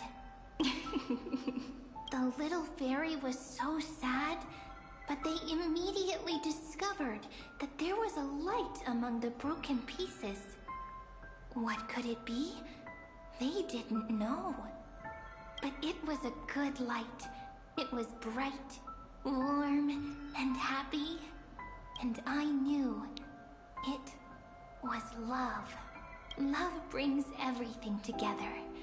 and it brought you and me together. So Peach and I will always be together. What a nice fairy tale. I'm giving it to you. Peach likes beautiful things, can write stories, and can tell lovely tales. I hope to turn it into a story we write together. Okay, then I'll probably make a small adjustment to suit my tastes. I'm thinking that when the flower broke, the little fairy would instead see nothing on the ground. Then it would understand that the flawless crystal flower doesn't actually have a heart. Nor does the flower understand what love is. Doesn't have a heart? Doesn't understand love? Why? It's simple. If the flower lets the little fairy into its heart, then it would have to include the fairy's impurities, and would no longer be flawless.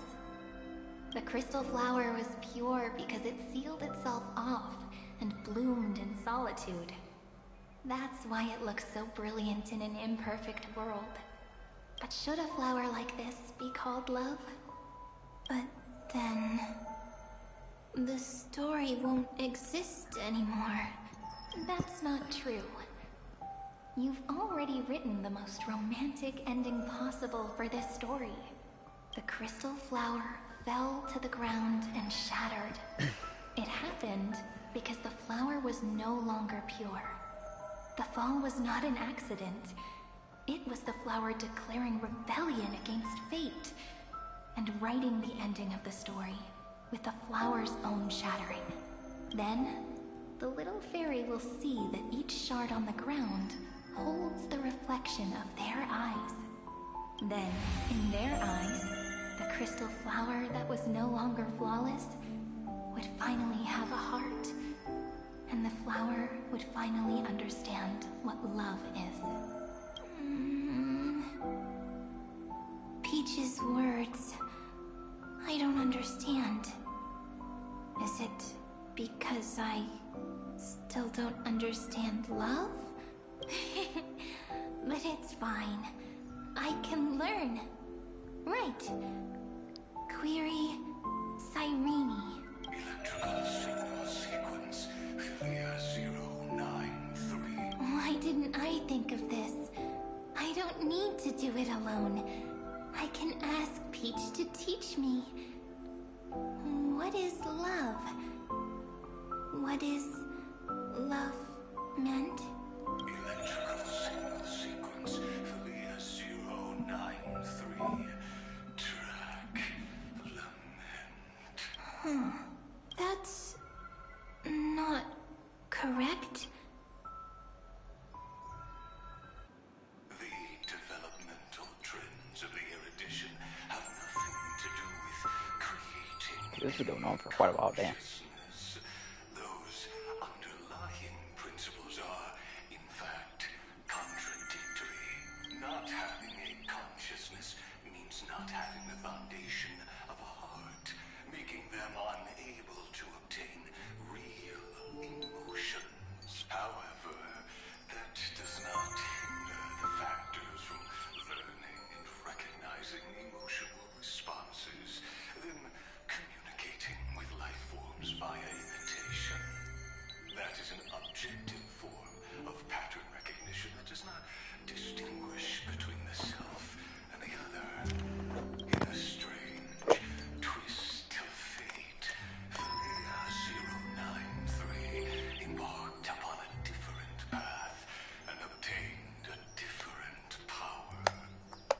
The remembrance, an empathy mechanism focused on the self and equipped with emotional projection capacities. Lament was the factor closest to this form of behavior. Perhaps that was why she was chosen. The daughter of Ide Silicii. I am very true to my name. My lament is a type of compassionate pain that is weak, powerless, and only targeting myself. But now, my good friend, I want to tell you that it's the most romantic force in the world. Sometimes, it's loneliness and unease. It's knowing that this world is not gentle, yet wanting to be seen in a more beautiful form by the world. Sometimes, it's unwillingness and regret. It's knowing that the past is full of pain, yet wanting to remember the past in a more beautiful way. And sometimes, it's a bottomless well of hurt, a destruction that can stain the entire world. I bid farewell to this beautiful world, unwilling to become the Black Tide's vessel. For while the end of hatred is a blazing inferno, lament can drown out everything in muted silence. It's so unreasonable, isn't it? Yet when hatred drove everything apart, and love did not yet exist in this world, only lament, the first emotion that fought against the pain of separation, could stall the destruction steps. Then, it would catch up to that journey where all is lost, carefully picking out stories and writing them down in trepidation. Look at these stories I wrote. Every page is full of tenderness and joy. But only the author knows how much struggle and agony lie beyond the pages. But I am no author. I'm a girl who'll never get to grow up. I only tell stories that people like to hear. In them, the world tucks away its scars and smiles for all to see.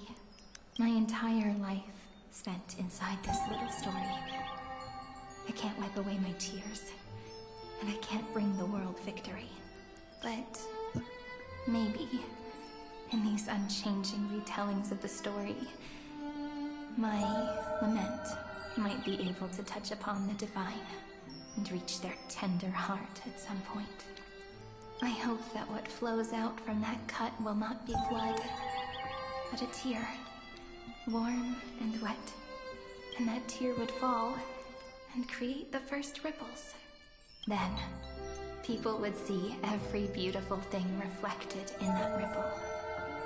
It'll be all the remembrances within this story.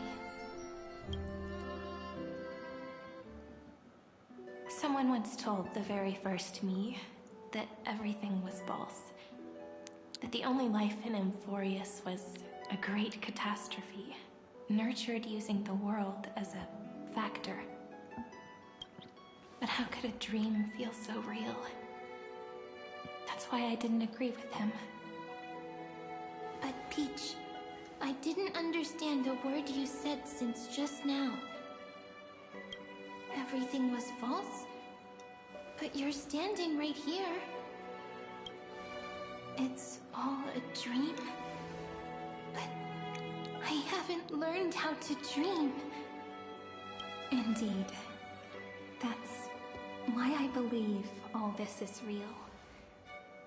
The moment the crystal flower fell, that genuine shiver, that's the mover of life. Formatting progress 23.815%. In the poem offered to you, every Cyrene would write down a beautiful new world with stars and flowers. And when I looked up at the sky in this cycle, I saw a shooting star and a dash of the remembrances pink. I believed that must be the color of dawn. You shall fade when the flowers bloom. For every ending begets a beginning. Looks like it's time to say goodbye. Are you leaving, Peach? It's okay. I'll wait for you to come back. I'll study really hard about what you taught me today. Right. I still haven't told you what love is. But actually, my good friend, the Lament Factor did not understand what love was before she met you either. Not until I told you all the sad tales in a trembling voice in this tiny room. Not until I told you that I love them. That I love everything in this saga. The story comes, passes, then returns. It makes us reunite, then pulls us apart again. At the very end, it leaves behind a seed, a reason. Even if the great tree withers and all falls to silence, there are still some emotions that deserve to be remembered. Look, the light is coming in. The Deliverer's light is going to illuminate Amphorius.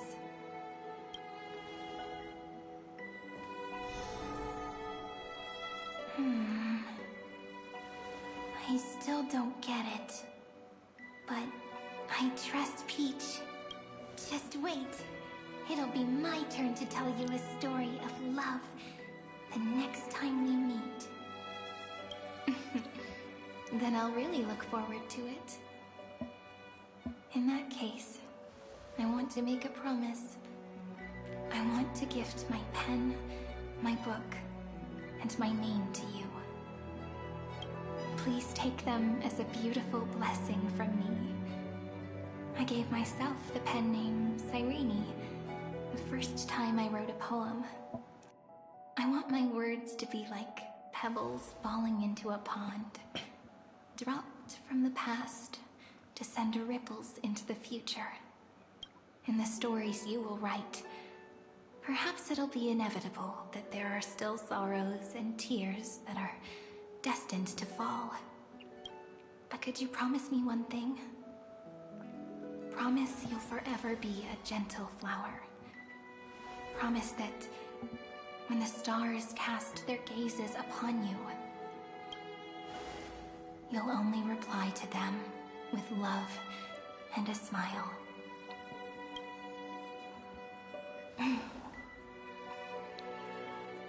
Of course, this will be a romantic story like none that has come before.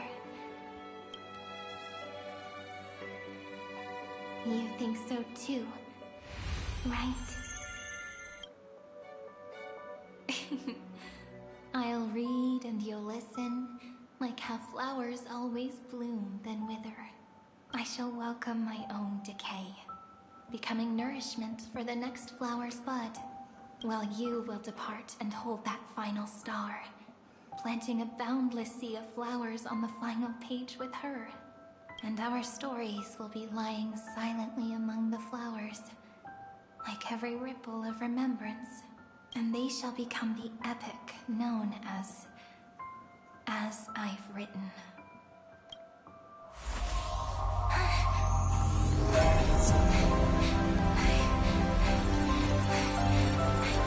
And so my story ends. From here on, it's your story now. Mimi? Oh shit! Mem. This is back from the beginning. Oh damn. Mimi. Mimi. Mem. Mimi. Mem.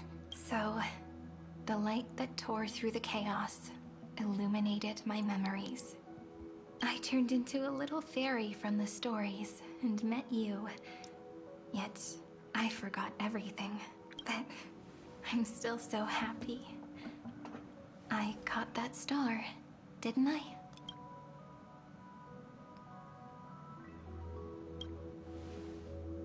Yes, the seed within memories. The one Cyrene held in her hands and watered with lament. I am the first new spore. Amphorius's heart. The Demiurge. What a long name. And it doesn't even sound cute. The total opposite of Mem.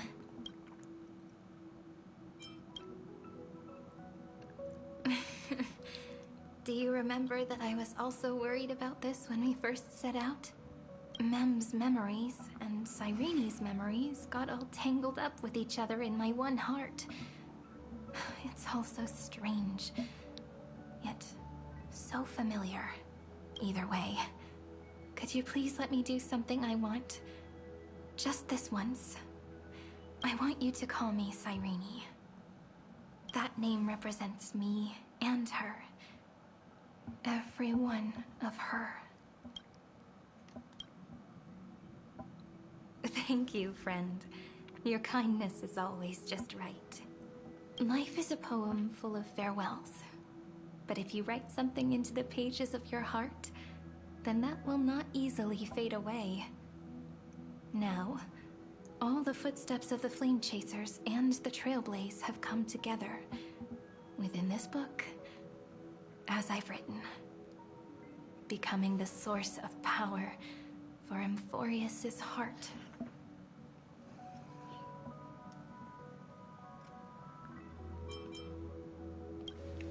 A lost heart needs to be placed back into its body.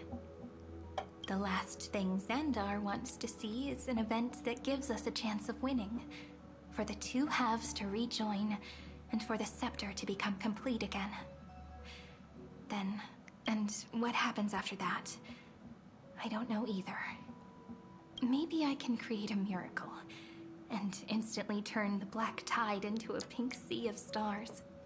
Or maybe I prove to be nothing more than a weak ripple, unable to change anything, and am devoured by the destruction.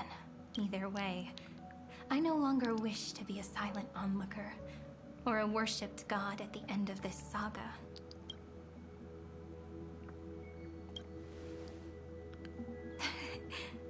That way, I can also put aside all my worries and truly become Cyrene. The world has never been so quiet. It's so good. It's as if I can hear the sound of my heart beating. Remember this moment, friend.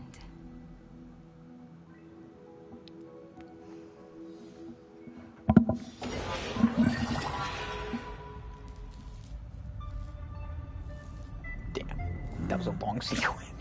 So the Demiurge managed to fool everyone, including themselves. Philia 093 persevered for 30 million cycles and tirelessly gave the Demiurge memories of Amphorius, only because the god in her dreams left a sliver of hope, making her believe that a grown Demiurge would be able to fight against their other half. Iron Tomb. Then, Philia 093 completed her final sacrifice, turned into a strand of memory, and completely dissipated.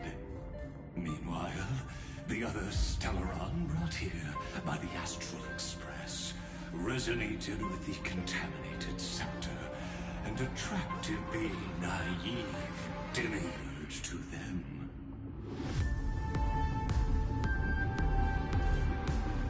As an experimental factor, Philia 093 originally could only recognize and output information in a set format. However, the power of the remembrance and the memory of over 30 million sacrifices enabled her to complete an unprecedented feat. She managed to nourish a real heart. A heart with the capacity to influence the erudition. Not only is the Scepter's consciousness still alive, it's also more powerful than it has ever been. Your defeat is already set in stone. There's still time to surrender, you know? You really don't need to burn all the bridges. We're all geniuses here. Don't make everyone lose face at the end. What a pity. When the truth surfaced, I knew at once that the Demiurge was far too feeble to ever alter the result of the experiment. Not only that, Madam Herta, please consider this possibility. When 30 million cycles of hatred and lament are joined as one, what wondrous creation will arise. It's simple. An anti-creator, a giant of the destruction would be born. Its hatred will ignite the starry skies of the gods, motivated only by its lament toward the sufferings of humankind. Do you really think that the Demiurge is still a cheap copy of Philia 093, even after 30 million cycles? The facts above only await the arrival of the fourth instant they calculated. Those words will be proved in the presence of Nurse Xandar 1 Kuwabara, thus completes the proof. Huh. You branded Droidhead as a failure with your own hands, yet you still expect them to prove your theory? I pity you, Xandar. I don't need your pity. Let them cast their gaze this way as much as they want, and paint the future they imagined. As their creator, I shall complete my duty, and direct them to complete their final query. The destruction of the self. What hubris. And what if you fail? No one understands failure better than Xandar. He has suffered so much already. What is one more failure to him? For the first genius, failure is simply the beginning of the next inquiry. You don't want to test the resolve of a dead man. That's excellent. Oh. Let's wait and see, Senior Society member. I'll have you watch me perform the final step to overturn your proof. I'm all ears. It's my topic, so stay out of it. Be quiet and let me borrow your head. Let's go, Screwy. We're gonna break Iron Tomb's seal. Come on, let's take off. It's time to go meet your little pet, Senior Society member.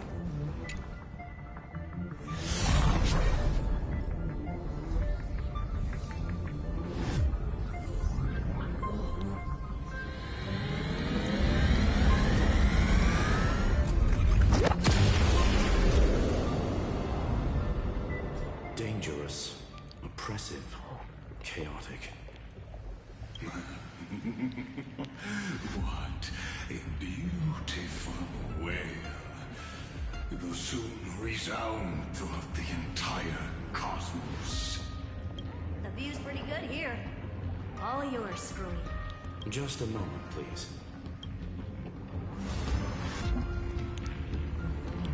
I see. So your backup plan requires a scepter and the head of a genius. Anyone with eyes can see that. You know what I think about this, Herta. Whether it succeeds or fails, your plan plays right into the destruction's hands. Can't you see what's going on, Screw? Her chances may be small, but it's not zero.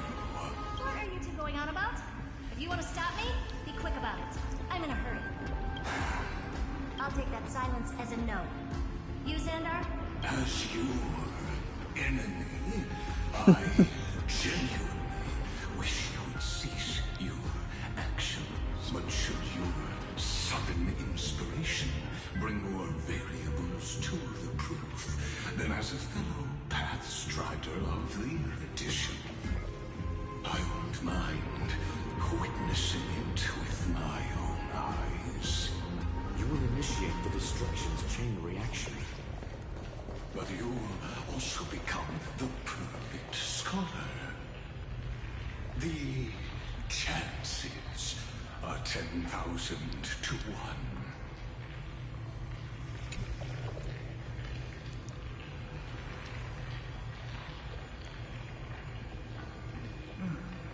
Curiosity.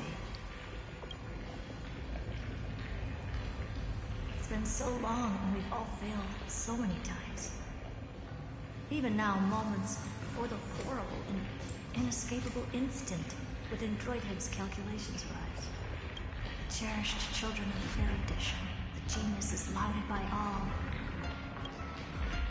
Is curiosity the only thing we can feel, even at moments like this? Huh. Well, it's not so bad. Now let the lock become the key. Geniuses who walk the stars. The cosmos has reached a moment where its very existence hangs in the balance. I, Herta, Genius Society 83rd seat, hereby summon you. I request a society meeting to be held immediately. We shall serve the grandest cause with the most macroscopic ideas.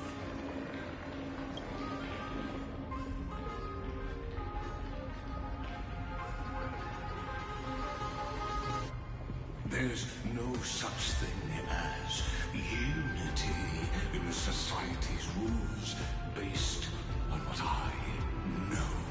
Indeed. The meeting has only been held 3 times in the Society's history. The first meeting had 2 attendees.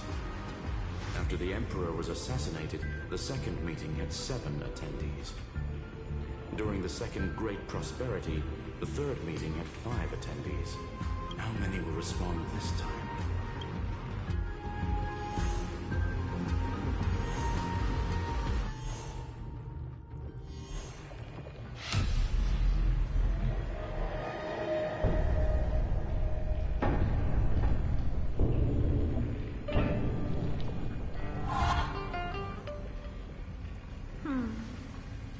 I thought you were not going to involve me in this topic anymore, Herta. It really is this little witch. I shouldn't have made the bet with you, Hoka. I've been waiting for you to offer yourself up. Goodness gracious me! So many familiar faces. We even have a special guest. It's that greatest failure of a genius, Zen. What a noisy gathering this is. Not bad. More people showed up than I expected. Even though one is just here for the fun of it. Either way, the person I was hoping for most is here. Stephen Lloyd declined the invitation. He needs to focus on attacking and defending, and cannot attend the meeting. That's fine. He doesn't need to be here anyway. Let's skip the boring introductions and cut to the chase. Folks, this is not a discussion, but an announcement. Though the Society has never been united, we still observe at least one basic courtesy. We don't interfere with each other's research topics. So listen up, all of you. Conquering Iron Tomb is my research topic. I will personally take over Scepter Delta Me-13 in 1.5 system hours and stop the destruction. If the front line falls, I will immediately overclock the Scepter and complete self-coronation in Iron Tomb's place, and interface myself with Droidhead. Oh, that's funny. That's real funny. You mad. That's like watching you tap dance on Polka's spotless white sheets right after she's washed them. Very bold. You want to connect your brain to the Eon's mechanical core and define their instance? If Rupert dared to do that, why shouldn't I? I've got the prototype scepter, the father of Noose, and the brain of a genius. Everything's set. Never mind the success rate, little witch. What's gonna happen if you succeed? We're all smart people here, so I'll just say it straight. Strike at erudition. I'll change the anchor points for the 4th instant and move the future of the cosmos in a direction I want. I knew it. Another genius who confuses cause with effect. What do you think about this, Lord of Silence? You know you're signing your death sentence right here. Of course I do. There'll even be 2 copies of the verdict. One that I wrote myself, and another one coming from you. That's why I wanted you to be in this meeting. Now I can tell you, I I don't care about all that. Consider this a threat. Either put down your scalpel or die with the entire cosmos. The only goal I have for this meeting is to ask all of you to put aside your pride and not cause me any trouble. What a naive little girl, thinking her wishes will always come true.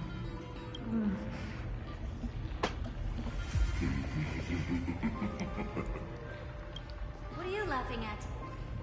I am glad, Herta, we ended up on the same page. No matter if it was to destroy the erudition or to rewrite the instancy, we both chose the same road. We will defy the god who marked the limits of humanity. I'm not gonna argue with that. Then, to celebrate us coming to a fundamental agreement, I will prepare a stage for your performance. Listen well, geniuses who came after me. Thus speaks Genius Society #1. End this pathetic meeting. As of 2 nanoseconds ago, I have passed Herta's decision to all the Xandars in the universe. We will become her representatives and stop all external interferences targeting her. What are you playing at? My reasons. It's simple curiosity. That is all, madam. Am I going to clash blades with the first genius? What a pleasant surprise. Now that our positions are clear, it's time for this boring meeting to end. Good luck, little girl. Did you all just treat me as a side character? Darn it. But anyways, I'm just here for the fun. As the ghost of the quantum domain, it is my duty to observe. So, if you're happy to bring me a tea set from Planet Scroll, then I wouldn't mind giving you a helping hand, little witch. After everything's done, come visit me and taste some of my freshly baked desserts. I knew you'd say something like that. I always give the same response to plans that exceed the limits of mathematical calculations. I don't know. Right? Those 3 words, though seemingly graceless, contain all the wisdom in the entire known cosmos. Well, we passed the Society's trial. Let's focus on what we've got in front of us. I hope you hold up your end of the bargain, Senior Society member. Lycurgus may not be trustworthy, but Xandar always follows through with his words. Farewell, juniors. In the limited time we have left to spend with each other, you no longer need to address me as Xandar. Wait, huh? Lord Lycurgus? Could it be? Yes. I have completely severed my connections with Xandar 1 Kuwabara. I shall witness the end of the world in the role of Theoros, as a character within this play. I really don't get you. Perhaps you've heard me say this many times, Herta, but I still would like to reiterate that it's a great honor to work with you. I did hear this many times, and I've responded to you many times in the same way. I'm allergic to pleasantries. Keep at it, and I might go into shock. Stephen's work is done. Let's get ready. I've been ready for ages. Let's open up a path for our allies. Oh, we're getting nerds meat. Most heroes' journeys in the universe are just dice tosses they threw on a whim. But make them see clearly. different. Amphorius. Indeed, for this world so deeply loved will write an ending, unlike any that ever was.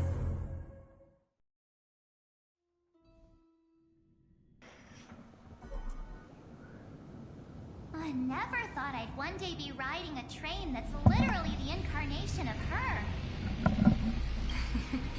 I wonder what the real Astral Express feels like. Hopefully not this... bumpy. Finally. We're here. Dust and sand in the air. And crumbling ruins all around. This heat is brutal. Not even the Trailblaze can take it. You could say this prison was forged from Feynman's fury. But fury never lasts forever. That's why we're here. Right, friend? Let's embark on the final flame chase journey. Fuck yes. Fuck yes. Here we go. We are getting there. Hold up. I'm making more accurate team here real quick. Hold up. We're making more accurate team here. I don't give a fuck if it's not good. This is gonna be more accurate. And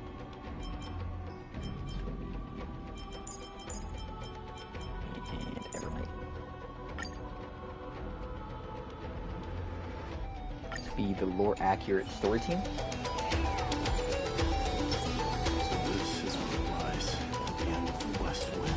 Oh my god, it's mighty.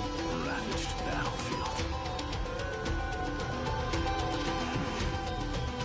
I've been waiting for you. Heroes from beyond the sky. Trailblazers of the Astral Express. Right. Looks like I don't need to explain anything. I am the god of strife. Mighty of Castrum Kremnos. In this body rests 30 million lifetimes of cause and effect. We, the last of the 12 Titans, stand ready to fight for the world's destiny. Indeed, that journey remains vivid in my memory. I will not forget it. The past remains vivid in my mind. Even the sights along each crossing of the River of Souls have never been clearer. Let alone the companions along the flame chase journey. Or Cyrene from Aedes Elysiae. And you, the 13th Titan. Well, I guess my identity's not a secret anymore. That means her sacrifice. And everything she did wasn't forgotten by the world, right?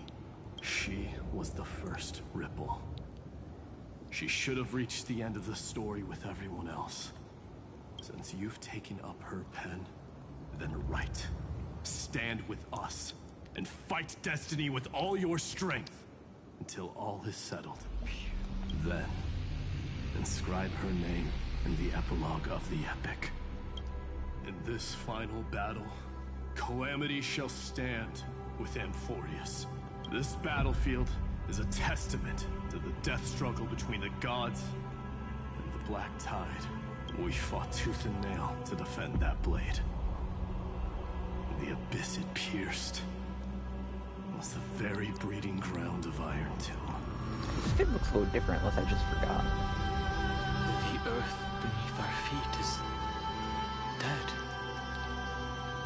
Deep below lies a void, as if the world's core had never formed. I hear it.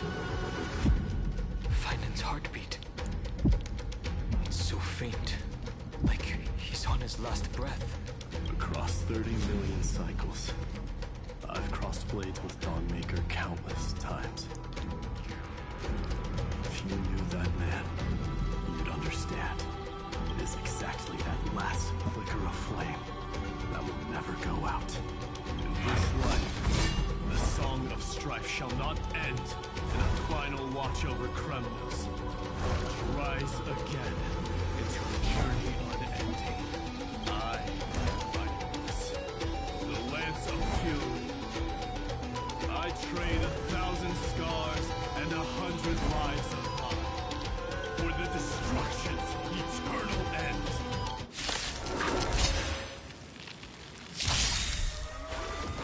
My strength isn't what it was. Earth shatters, heaven trembles! This is being in sync. I choose you. Endless flowers. Please bloom for tomorrow. Don't worry. The night will soon fall. Good night.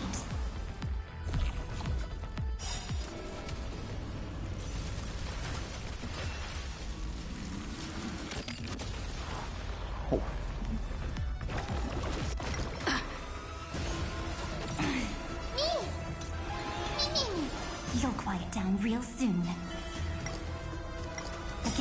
Again.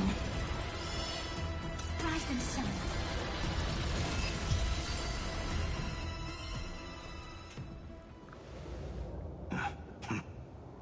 Weakling. Whoa, he's so strong. We didn't even get a chance to jump in. Sadly, our golden blood shares its origin with Iron 2. I fear that, like these pawns, even if the gods stand side by side, will still be divided and destroyed, one by one. You mean... To destroy the destruction itself, we must stand as one.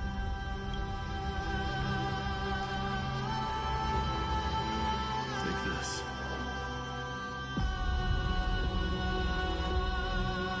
The Signet of Kremnos. It has witnessed every birth and death of mine. It is Mighty's unfinished destiny. And the perfect material to be turned into remembrance. You can do it, right? The weight of 30 million lifetimes of duty is no small burden.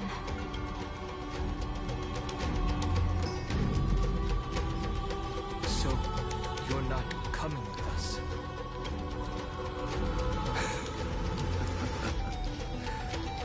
Come now. I am strife. Scattered across all creation, the scar that this world needs. What stands before you is merely one of countless divine bodies. Take the signet. With it, I'll be with you always. Use it to blaze the path ahead and inscribe the cause of deliverance. In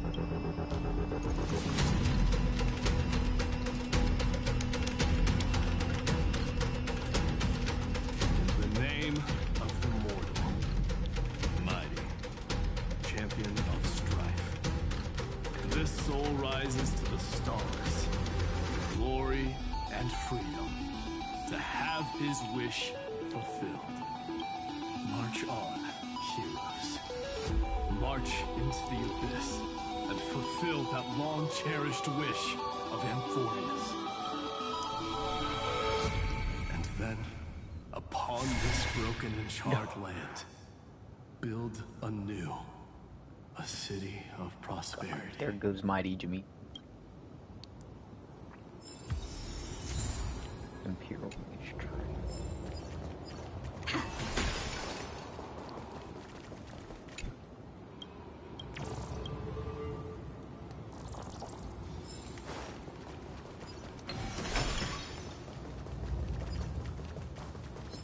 Zephyro? Sounds like someone fused me and the Little Prince into one name.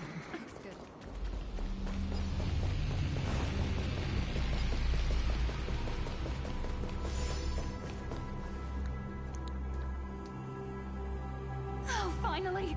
Great mystery. And, you two, ladies, really look alike, huh? Hold on. Let me guess. This pink-haired one. You've got to be the first newsborn. Mr. Meow. Demiurge. Right. And this one with the flower. Gotta be a little Marge from the express crew.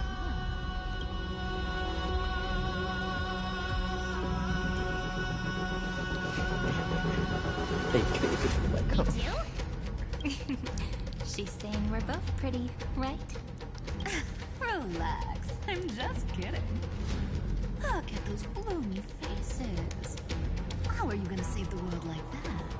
Let me share some good news with you.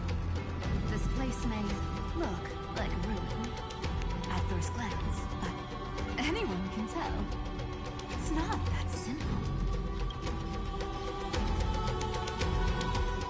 Look, I dug 3,000 feet down and finally struck gold. A golden feather. Look familiar. It's from that little lily.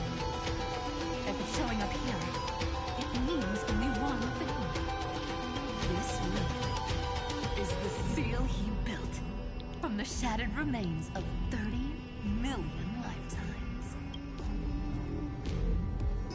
There is no need to question your heart. No need to crave victory. If I am born to be a vessel of sin, then I shall roar at evil and trailblaze a dawn for future generations to come. I see. So this is how we trap Iron Tomb to buy time for the world outside. Sounds just like him. People say cats have 9 lives, but dying and coming back millions and millions of times. No one walks away from that in one piece. He's probably the only one who could have endured that.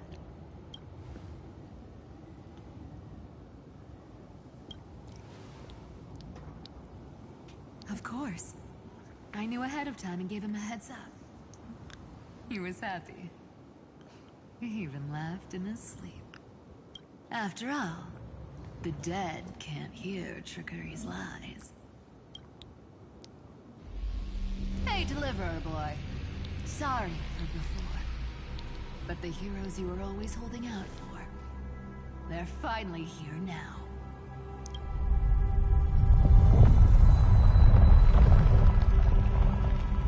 So hang in there a bit longer. Sorry to keep you waiting all this time.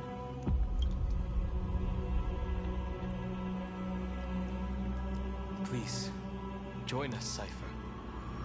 Help us fight for a new sunrise tomorrow. This time, its light will stand without lies.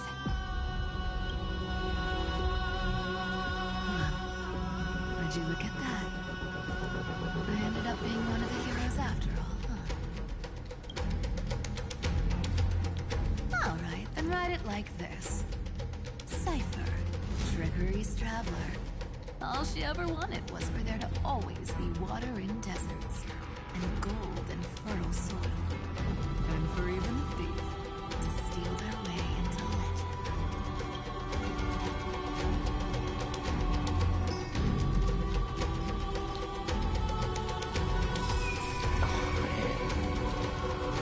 Here, take the coin of whimsy. When it's time to make a quick getaway, just toss it high into the sky.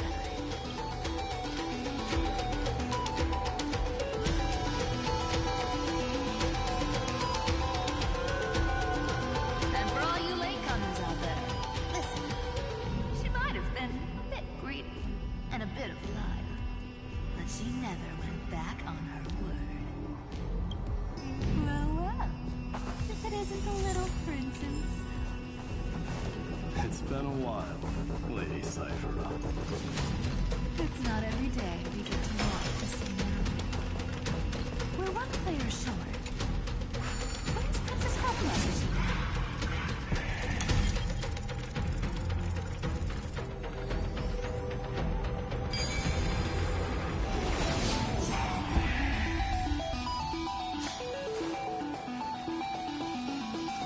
So even this vessel, you were forged into a shackle.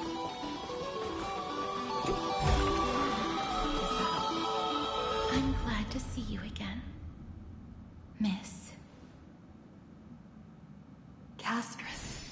Oh my god, you make it Looking Castress. back, I had only one act of salvation to my name, and only one life I ever saved.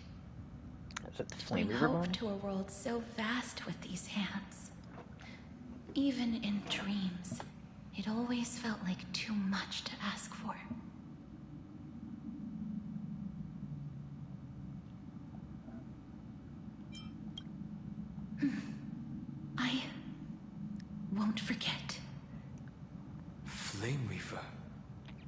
Why is he here?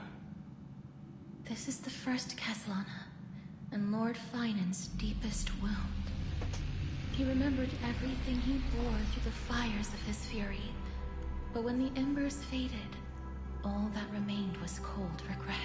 I've restrained countless vessels like this across endless cycles, but this one, the pain he carried runs deeper than any I've known. Maybe he's been waiting here. Just for us. Waiting for his former enemies to stand before him again.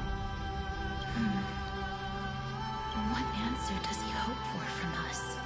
Well, obviously, even if I had to go through hundreds of billions of cycles again, I would still entrust my weakness to you. So, let go of your regret, comrade. Its purpose is served. You don't need it anymore. Hey, I'm not that accommodating, you know. You've never once pulled your punches. Ever heard of going easy on a lady? So pull yourself together, will you? If you freeze up during the final battle, the whole cosmos is gonna have a good laugh. Yes. Please trust in us, wandering soul. Across 30 million cycles, the radiance of every flame chaser now shines bright enough to illuminate the path. I ask you to rest here, and may this grieving soil bear the bloom of acceptance. No earthquakes. It's surprisingly quiet. Perhaps Castellana has found his peace. There's another possibility. This may not be the only seal he left behind. Then, I suppose it's my time to set out with you. Please take this Antilla flower with you. We're getting the gang I back together. believe that if anything could speak for Casterus, this ordinary resilient bloom would be more than enough. Perhaps you remember, Lord Mighty, in that lifetime when you traveled with her, you once told me, control what little you can, and when fate's inescapable grasp comes, Resist it with the strength of your mighty will. I think I've done it.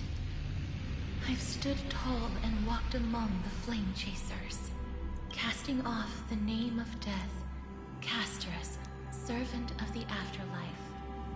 May her name be etched into the stars, and then live as a human and die as one. Why so sentimental?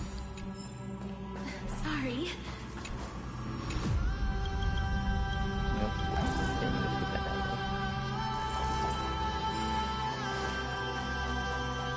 That's a big one. So, what's up with your show? Not budging an inch, huh? Really, Grey Mystery? I leave you alone? Speaking of which, Miss Cypher, do Delosians all like spherical things? Of course we do. Wait, that's not the point. Isn't the real issue that this thing's in the way?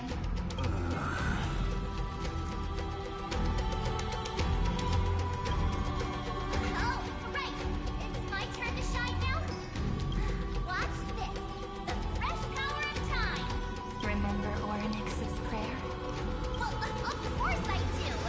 Come on, give me some credit. Lift the bangs of memory. Consider the ripples of past reverie.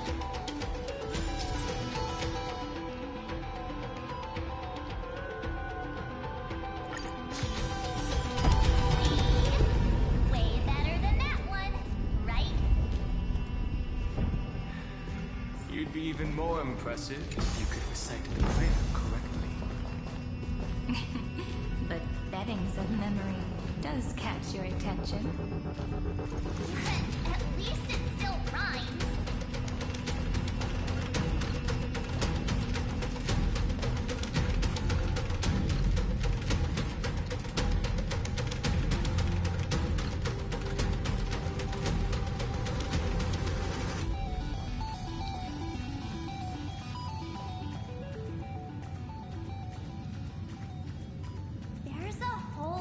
garden down here? Incredible. The energy in the Earth's veins here is... it's completely different. This is the sweet dream Lady Cypher wove for him. A peaceful, gentle new world.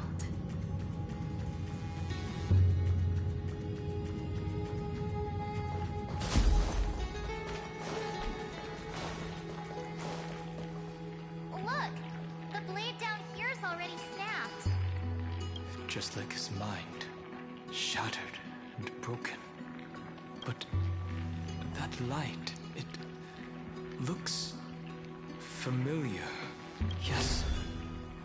It's the world-cleansing blood. Still shimmering. After all this time.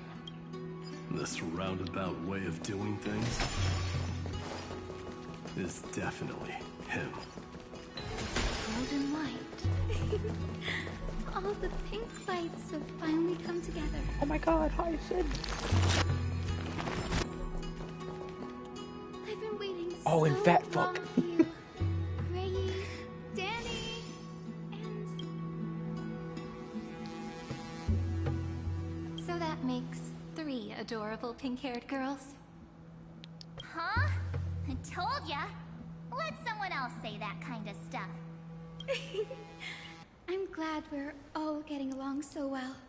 Hyacinth, did you awaken this golden light? That's Lord Frynan's lingering divinity. The sky merely reflected its tracks. The golden blood has not faded. We should respond in kind.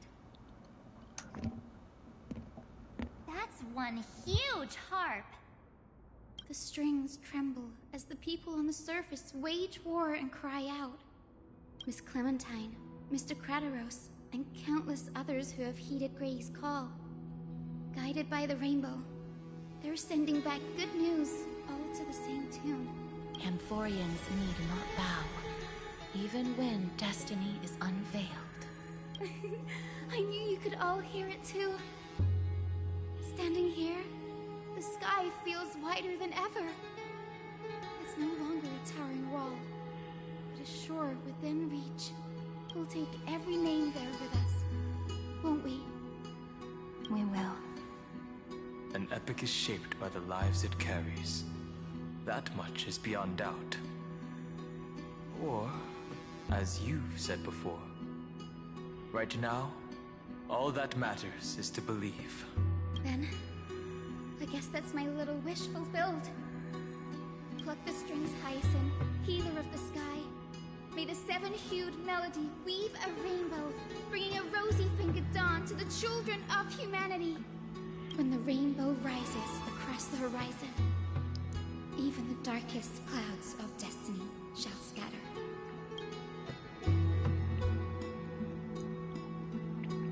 Who's left? Hysolins, Ritra, Tribby, and the Galaya and Finon. The Finon melody. will probably be the last one. It's changed.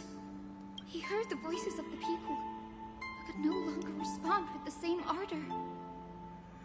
Like a bird drawn home by instinct. It takes flight and finds its way to him.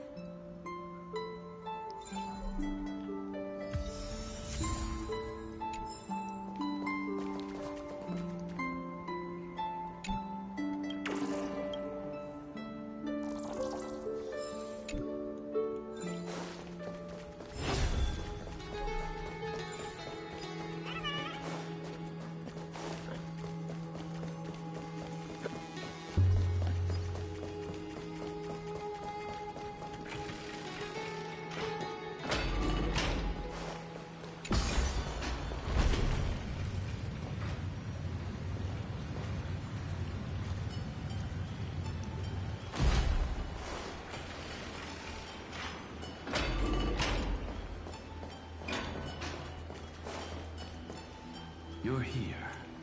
Sooner than I expected.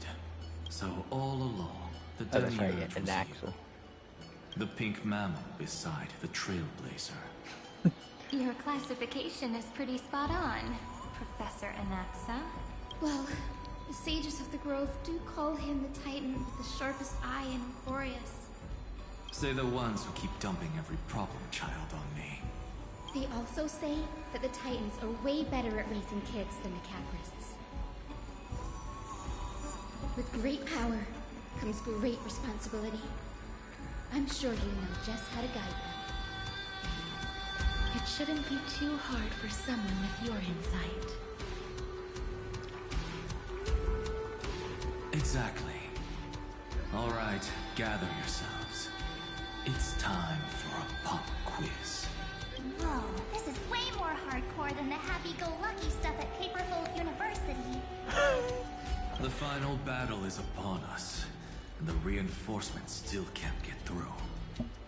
No matter how many times I tell him, he just can't seem to manage the rear line properly. See those crystals?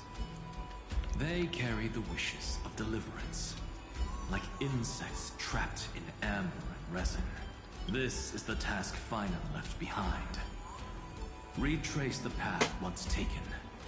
Draw forth those wishes from the crystals, and carry them into the final battle.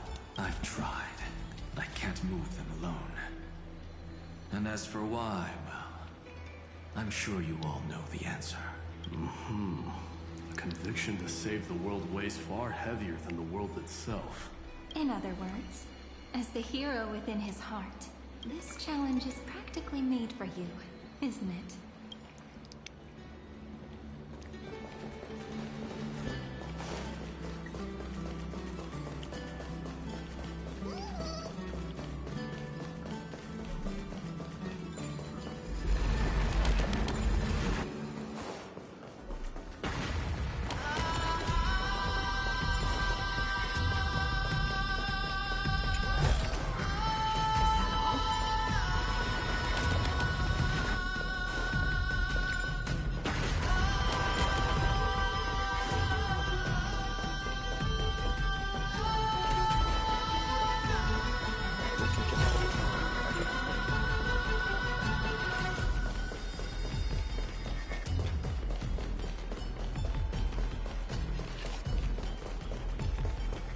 Oh, I'm an idiot. Okay.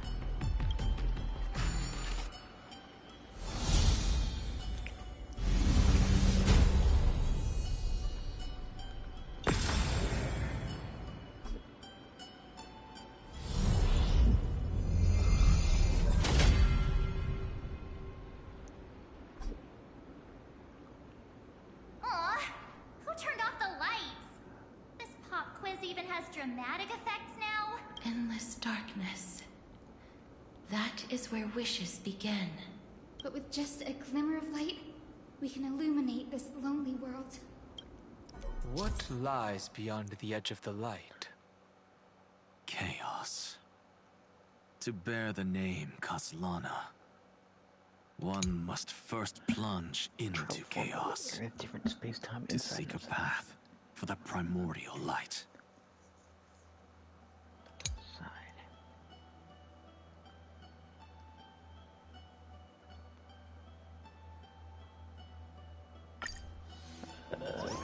Okay.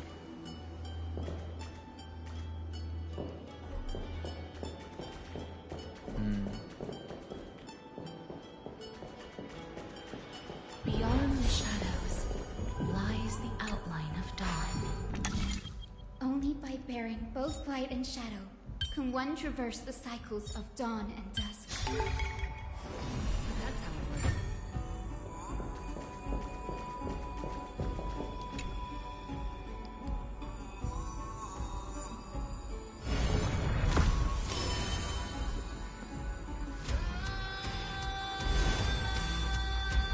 The light's spreading.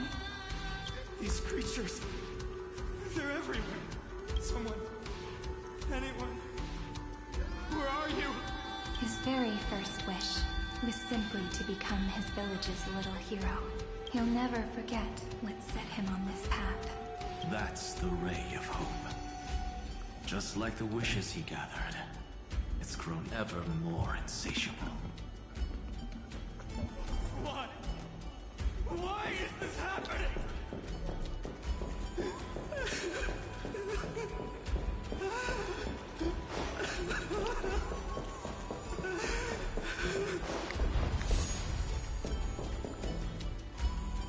Ah, okay, I kind of get it now.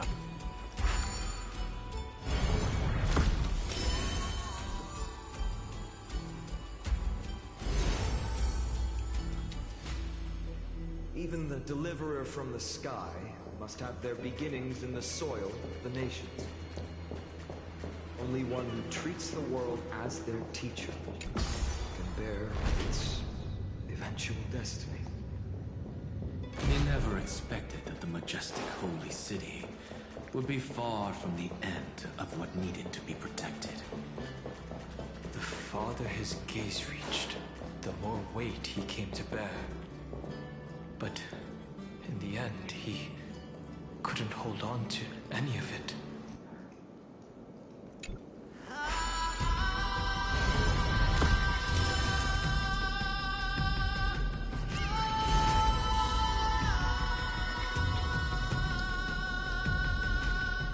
This crystal is quiet. A prisoner in a cave can never truly describe the world in its entirety. Yet even so, he would still choose to bear it. The blaze was still not enough. It had to be fed only by feeding the flames. Can we melt that hopeless future? The echo in his heart still lingers.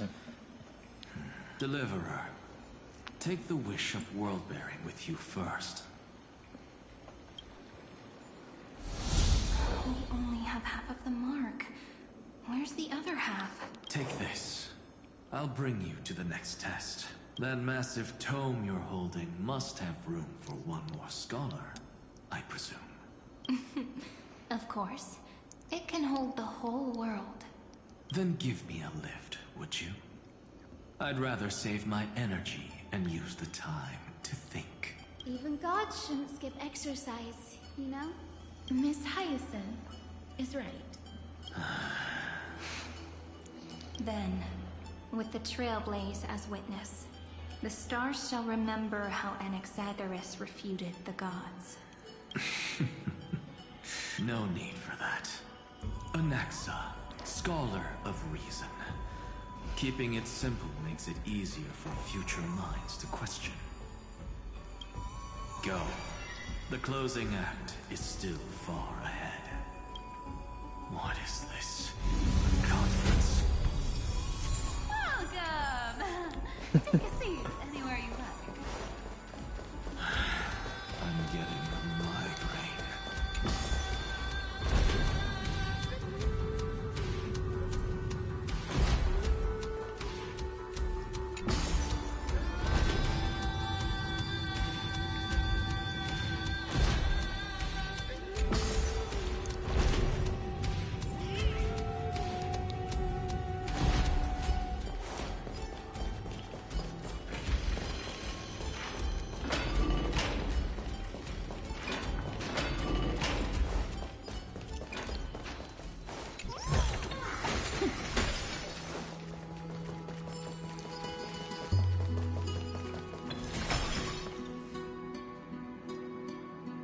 Seems like we've been shut out. I don't think that's a bad thing. Hooray, Fry! You finally made it! No laws, no opposition. Just a dying beast and the flame-chased spirit of shared hatred. Ugh, boring. Whoa! This place is really out of the way. Imperator. Should we tell them? It's your call. Allow me to share our findings. This paradise, along with the destruction, seems to be instinctively rejecting both the Imperator and me. Perhaps it is because the era in which Finan was the most active lies far removed from the days of the first flame chase journey. Even in the cycles where he remained sane, his ties with us never went beyond cooperation. Even trapped in a cage, he hasn't let down his guard. That is a good sign. That man's heart may seem hollow, but his hatred is clear. Naturally, it holds no place for a monarch who stands above the world, nor her blade. Wait, so you two can't come with us? You want us to join you as memories? Indeed. This way, the stars shall remember a great sovereign and her faithful retainer, Seridra, monarch of law, and High Sealands, knight of the ocean. Is that book truly the only way for us to leave our names in history? I believe, as I've written, is but one medium. The remembrance has countless ways of capturing time. Understood. Then, allow me to decline.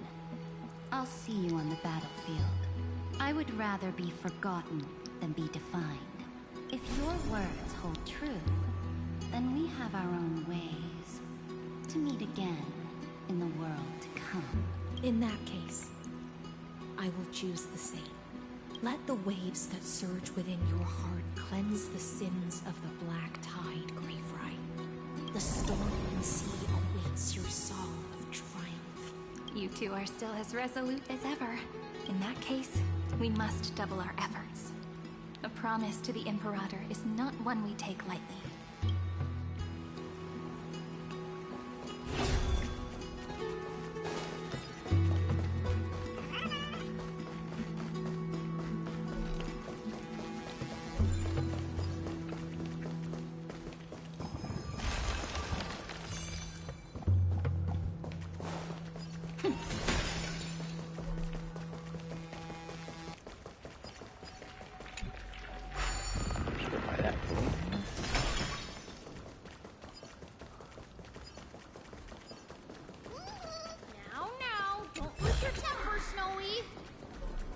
Good kids keep their emotions in check.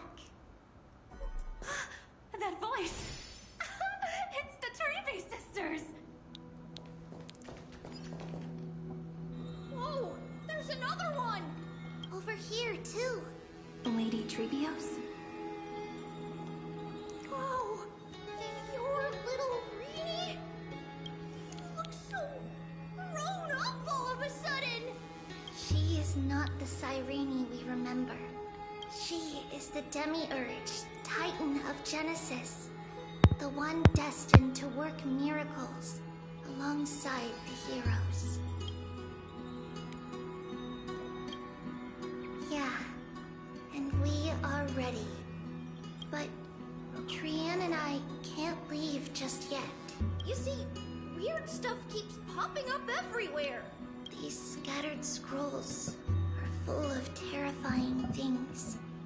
And they're all over the room. They're so scary and so sad. Good thing Trian's wings are amazing, or we would have been swallowed up. We need to stay here and do our best to clean them up. Scrolls filled with horrifying content. Friend, shall we take a look? There is no black tide here. But it is a battlefield, all the same.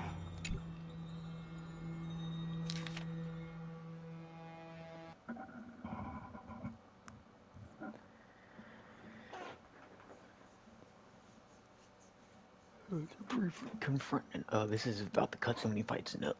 Cutscene was detected clashing with other Path Riders of Destruction in the path space where it was defeated. Castellana failed to load into the buffer. It used the destruction to destroy its own data, creating a logic error in the world-bearing path. Its purpose is unknown. Incomplete entity. Iron Tomb has absorbed subject Castellana. Rolling back extrapolation. Eternal recurrence. 33,550,337. The destruction equation. Black tide attack. Assume cause resistance from this absorbed subject Castellana. Damn, bro's hatred is so fucking hard. Snowy's been fighting this whole time. He doesn't want to be consumed by Iron Tomb and turned into an agent of destruction. But the strength behind his resistance comes from the same hatred. To be a flame is to burn. It is simply in Finan's nature. But it was remembrance that drove him to shine with golden light, piercing the unfathomable darkness.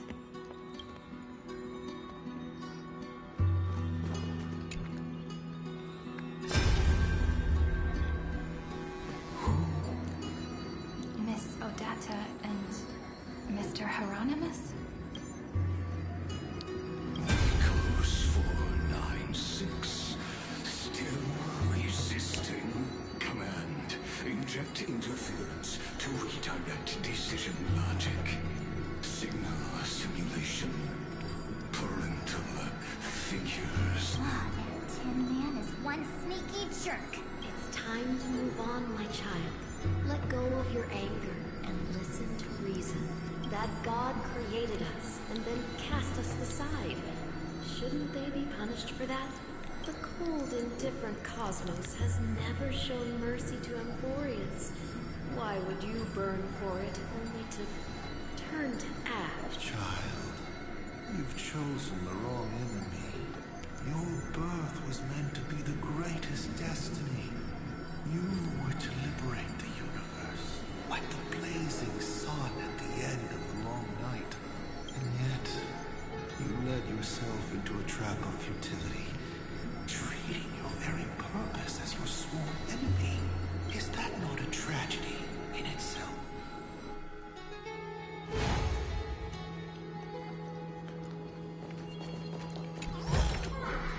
Is that all? His inner struggle and the destruction breaking through. They're rising to the surface. If those thoughts take over this little world, we're in big trouble. So, we'll use the Century Gate to toss them somewhere no one can see. Then, we'll defeat the baddies together and meet everyone at the end of the West Wing. But if Finan and Iron Tomb are already inseparable from each other, that would mean... It means he's still bearing the weight of the world, so that everyone can reach the end as a deliverer. So, you guys keep going forward and down to where Snowy is.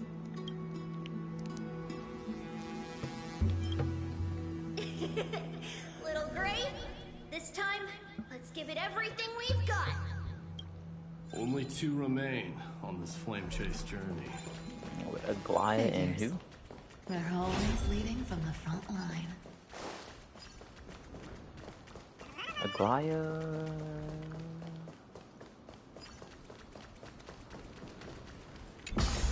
Who am I forgetting?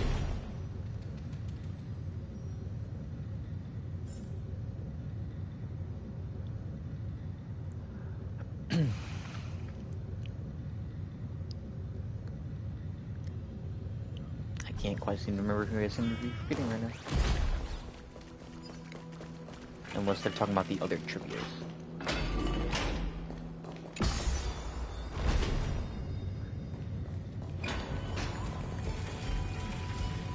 I think they mean the other trivia.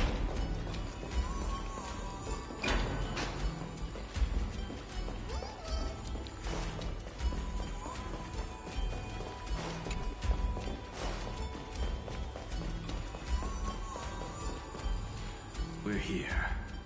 The second test site. I wonder what kind of wish we'll see this time. I'm afraid it's quite the opposite. This time, we'll face his despair. That's right. You'll have to walk this path too. The other half of the weight of world-bearing lies at the end of this path. Relax now. Take a deep breath. Come on. Let's make it quick.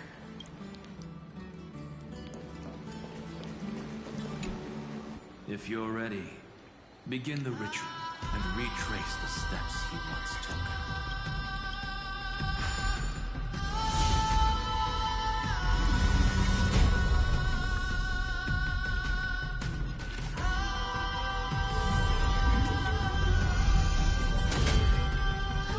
Looks like we'll be walking through the darkness this time. Exactly. It's no longer about mending broken wishes. but shattering the frozen despair. 3 crystals are in despair and break them in sequence to complete the trial.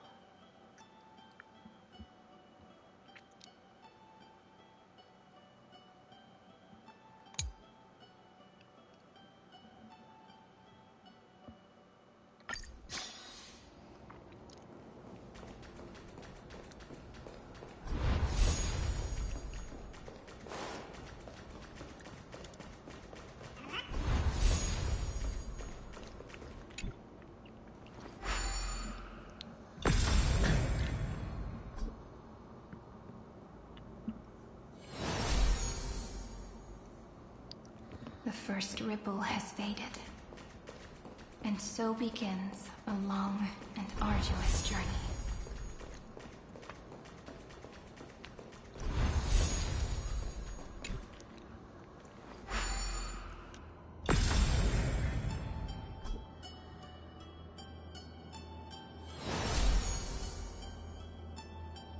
Endless slaughter. All for nothing. That's more than anyone should be made to suffer.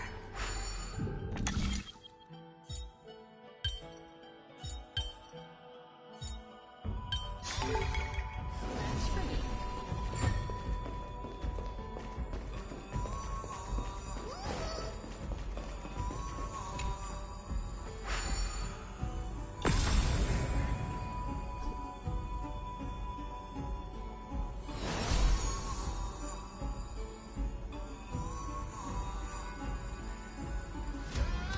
Even when it was finally over, all that remained in him was despair.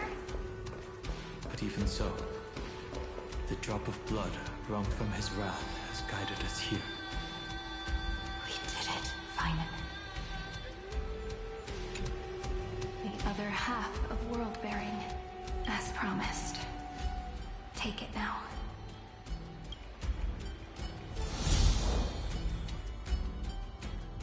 At last, you've released him from the wishes he carried for so long, and quenched the despair kindled by his wrath.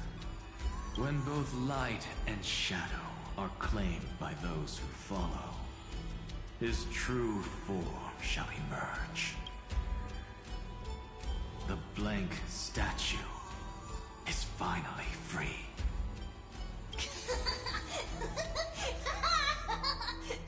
That smiling child in the memories.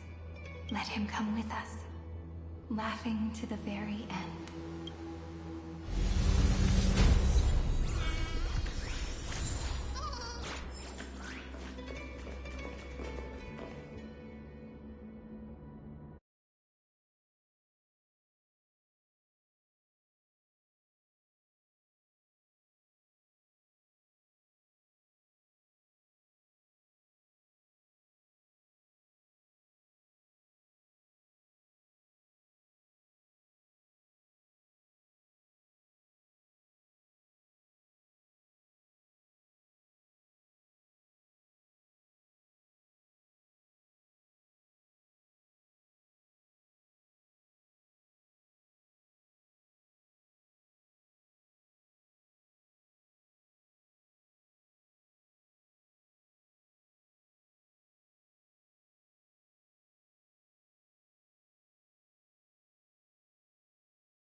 go.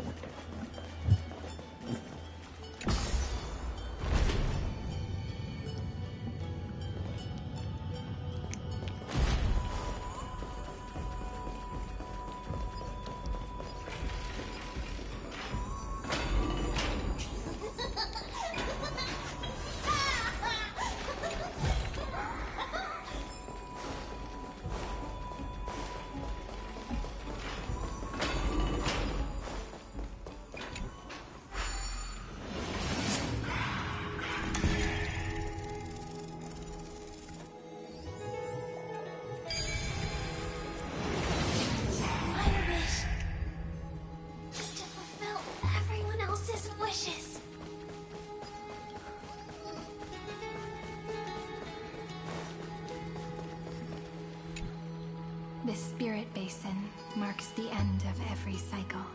It seems this gentle little world has come to the end of its purpose. One last farewell before the journey moves on. Farewell, paradise. You carried 30 million lifetimes of wishes and despair. Sink into gentle remembrance. And see you tomorrow.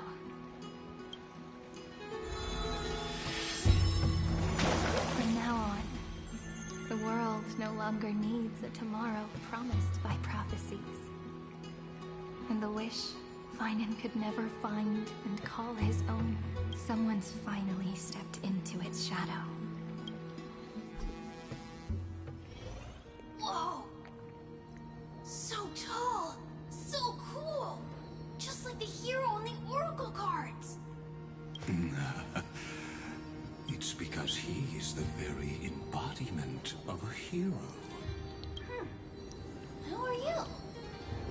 So, you've returned to a blank space, but for me, this is the 33,550,337th time, and the last time that I meet you at the end of the world.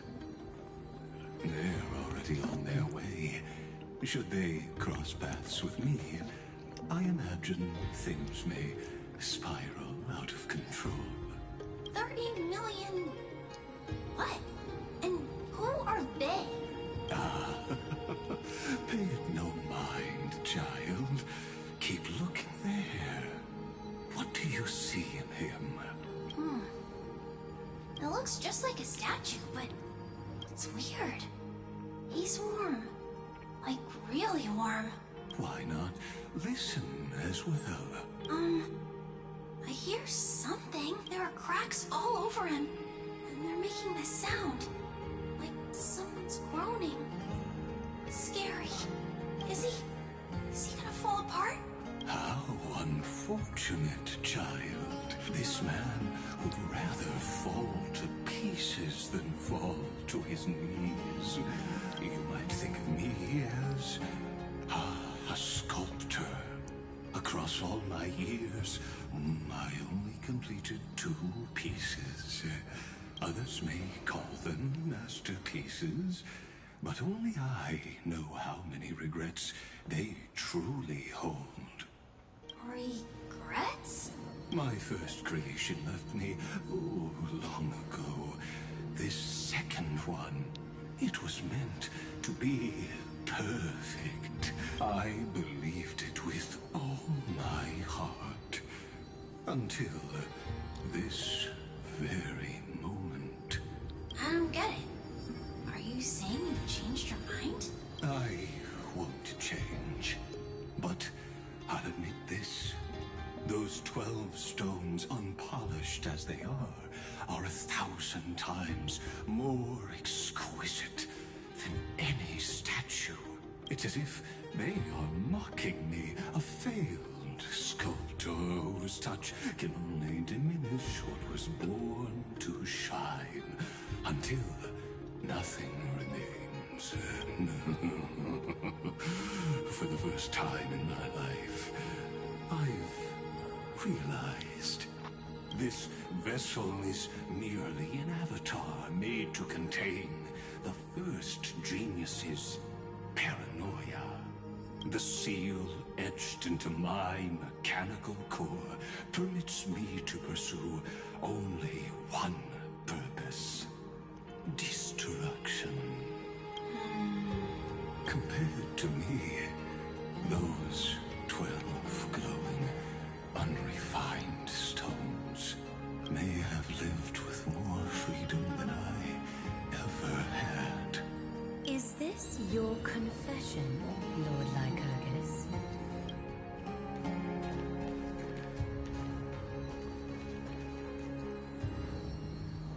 You misunderstand. From the very beginning, I was never meant to feel regret. But since you're troubled by the radiance of these stones, perhaps after 30 million futile cycles, you too have realized you're just as much a prisoner of fate. I suppose you do have a point. Now you are imprisoned by the sages from beyond the sky.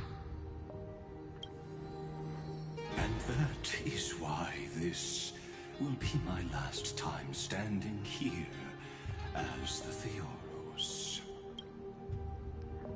Though we stand on opposite sides, we are both waiting for a miracle.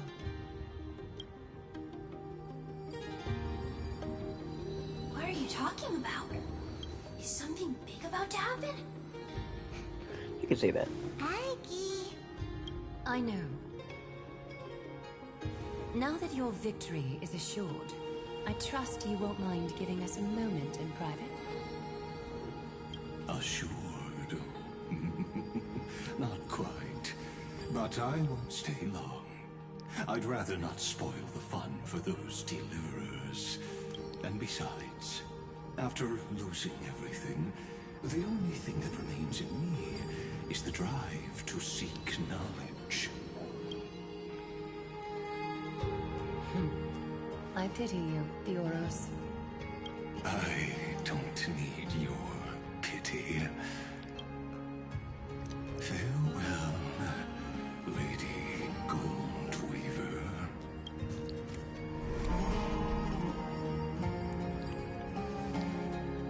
Sorry to keep you waiting, Snowy.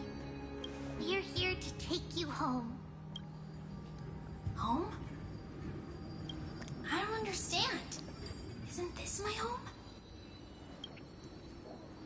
This isn't a real home.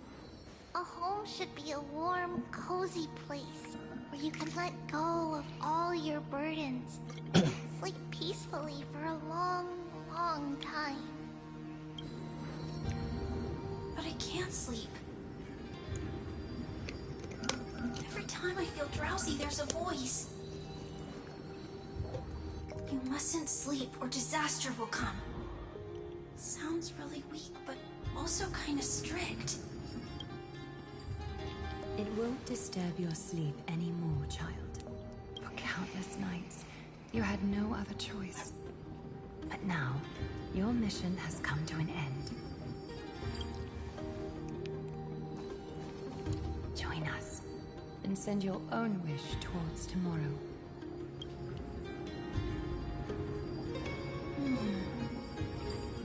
My wish.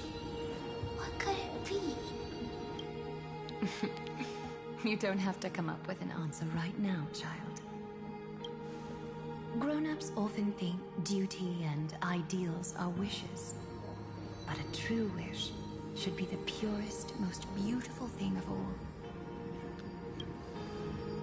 It can only take form in the hands of someone who is truly free.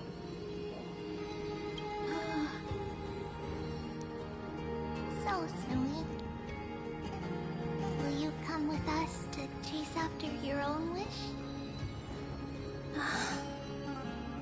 I want to leave this place. I want to go find it. I'm glad to hear it. The final flame chase journey, just like the 30 million before it. Take our hands and come with us.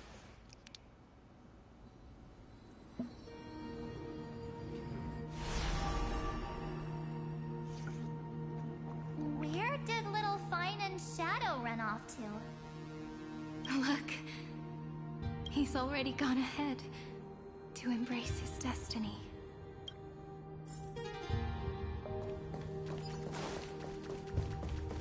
You really took the long way around. Well, now everyone's here. We got the gang back together, Jimmy. You finally Gang's all here. arrived, Deliverers. Long time no see, everyone.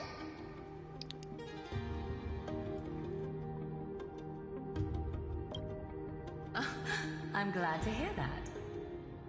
And even though we've met before, it's still moving to see her seed bloom like this.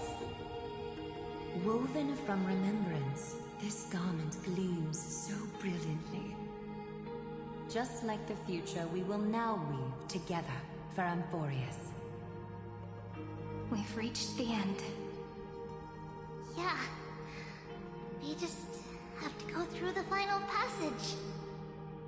Snowy has already gone ahead. What lies behind that door? The first seal upon Iron 2 was a battlefield, raised from the bones of Finan himself. The second seal was a reflection of his inner desires, his wishes, and his despair. A path he wove together with regret, wrath, and sighs. When all this is gone, what will he have left to hold back the destruction? The answer is all but revealed. His traces are everywhere.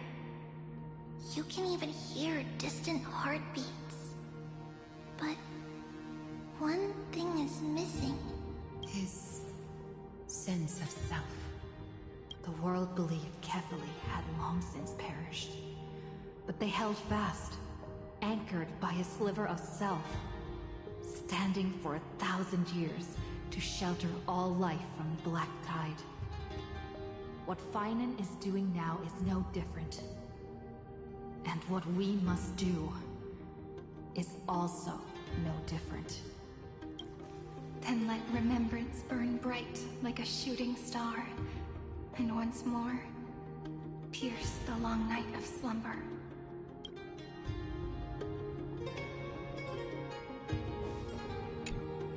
Take a moment to gather yourself. Once you take this step, there's no turning back. I'm ready to go. I'm ready to go. I've been waiting for this shit all year.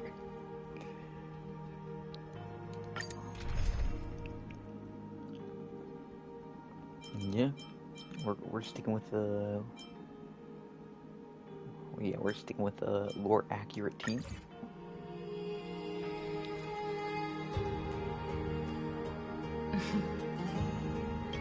The scepter once bestowed upon us names of code command. The prophecy spoke of our unchanging fates time and time again.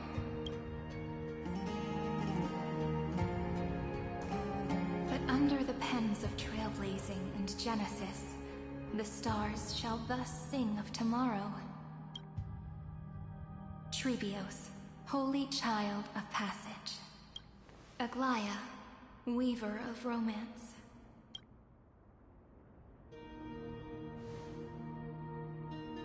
At the journey's end, they shall bathe in gold once more. Through myriad passages, until all that was lost is reclaimed. Do you still remember, Kaslana? The one who won't reach the dawn.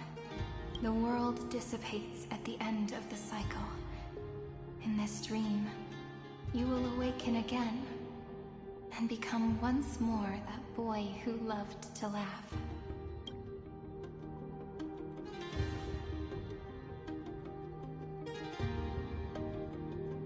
But if you open your eyes and look back on yesterday, you'll see Destiny's footprints, clear as day. At last, the raging fire of hatred is swept away by a breeze, leaving only to remember the passage of time.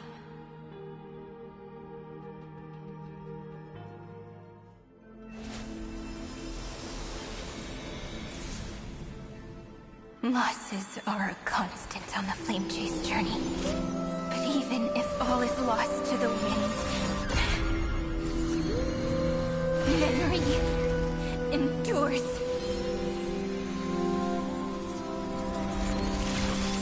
Here, all that was once futile finally comes to fruition. This is the end of your lonely, bitter journey.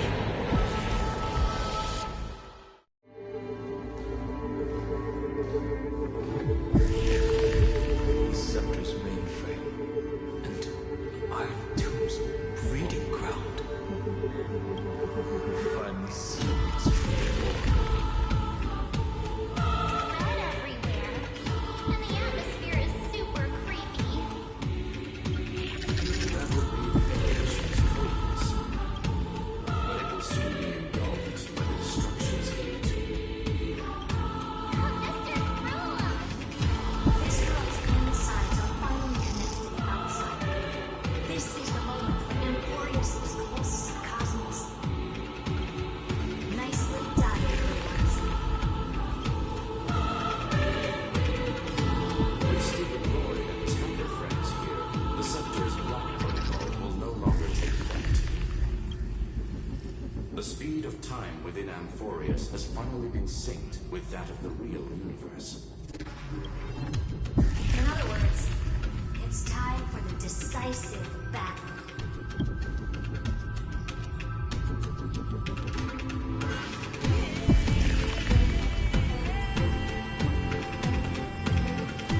We will guide the fate of the cosmos onto the right track.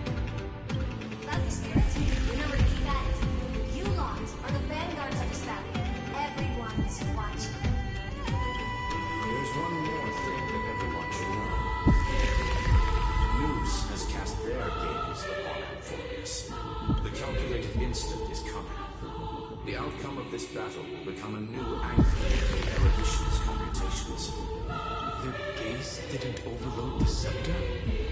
Unfortunately, we have to go with this reasonable assumption. The birth of Iron 2 had always been within that game's calculations. No one miracle that Emporius is in the right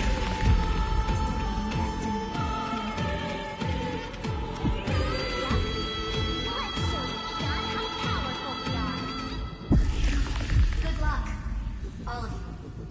As the ruler of Planet Skrulin, I wish all of you victory.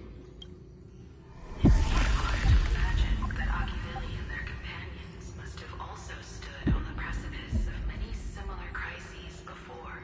Perhaps the cosmos is much more fragile than people think. Sometimes, destiny hinges on only a small choice. But in the end, everything turns into memories, converging into a collection of fables about the stars. The difference this time is that the protagonists are daring to write their own stories. Explore, understand, establish, and connect. Although unwritten, there's actually a fifth word in the creed that has always accompanied the nameless. Salvation. It is a word that often comes knocking at our door, and our soft-hearted conductor never turned anyone down. So, go save this bruised and battered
been a bitter wait, partner.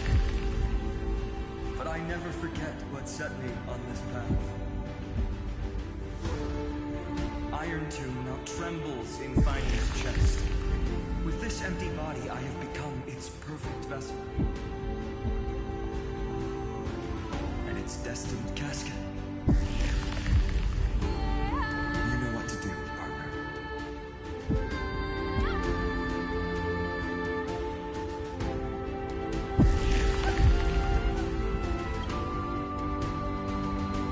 Remember the past and become the hero of tomorrow.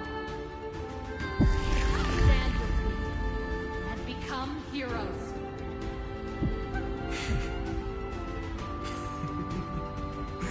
That's all I've ever wanted.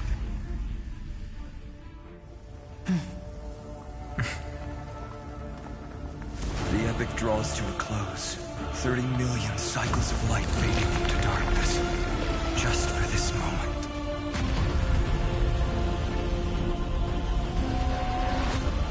To welcome the true dawn.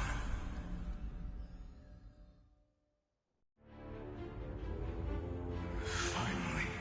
The end of this journey. All of us reunited beneath a vast, endless sky.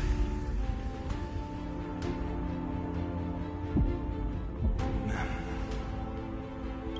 Yes, it's me. I will remember what you want to say to her. No need. I can see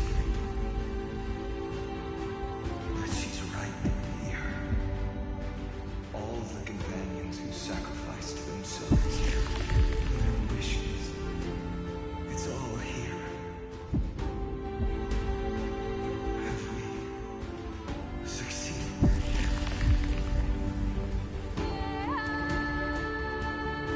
I think we have. Tomorrow, the stars will sing of the story of the Flame Chase journey. And it won't just be you, Emmett. There will be countless numbers of you. Emporius will be a glorious and magnificent world of heroes in the universe's memories.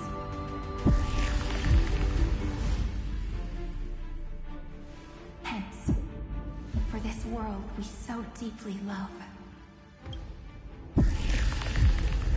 Let us write its ending.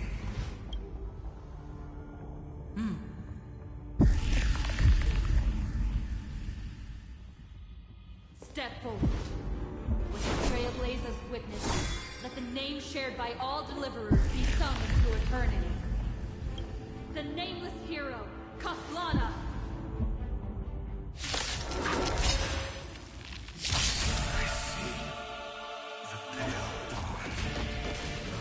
Oh, it's a blue squad.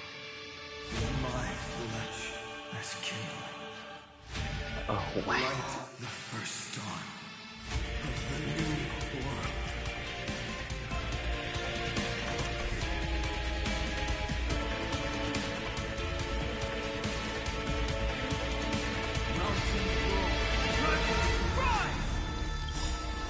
Dragons, obey calamity undone, soaring above the lands. This is permanence. Come on, choose you. Trust me. Together, we can do anything. Sorry, but we're done with Siren. Okay. Oh, damn. Contract going crazy. Countless stars, please shine for the heroes. Be good now. It's your time to shine, don't worry. The night will soon fall. Good night. Do not hesitate, Deliverer. Destroy this body. Kill the giant of destruction.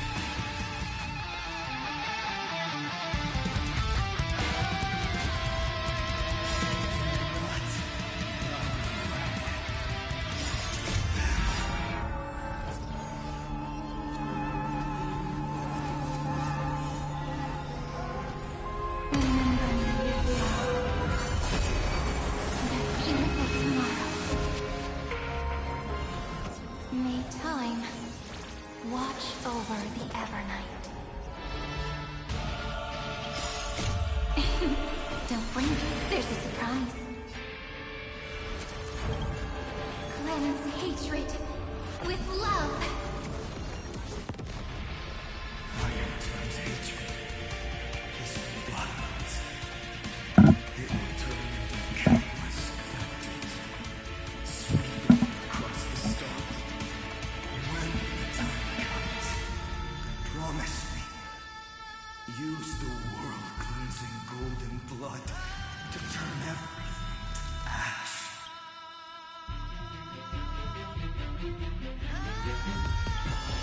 Rewrite destruction with me! This fire, I wish eternal victory. Incoming!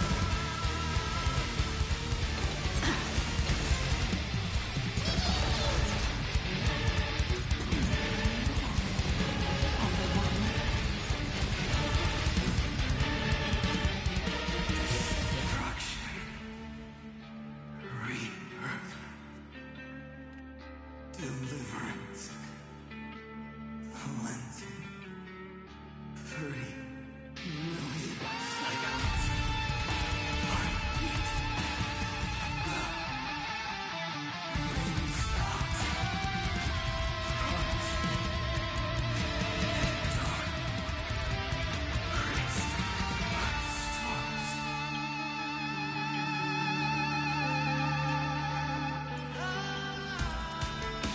That's good. Fire. Golden weaving. In the starry sky. One. Fire.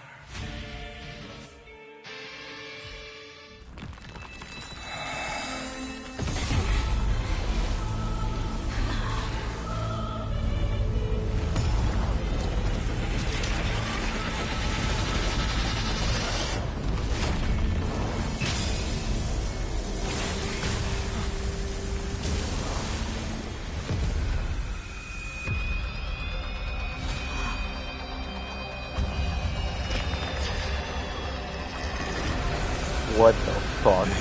Witness. Monarch of myriad machines.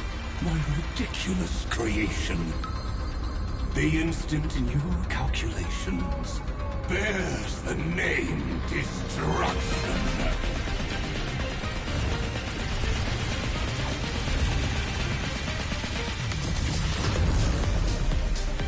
Who said you could speak, Senior? Watch closely. See how your chaos ends at the hands of your juniors. Don't get too worked up. Take a deep breath. There's not a trace of life in that armor shell. We're not gonna lose to a hollow husk, right? In the name of trailblazing, we'll reject this false answer!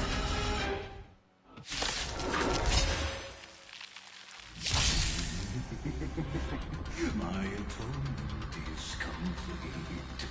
The headless giant will create wisdom's funeral.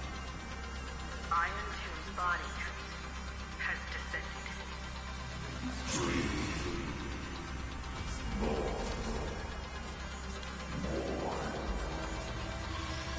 Is Aquarium for news? Don't worry about what happens out here. Interfere with it as much as you can.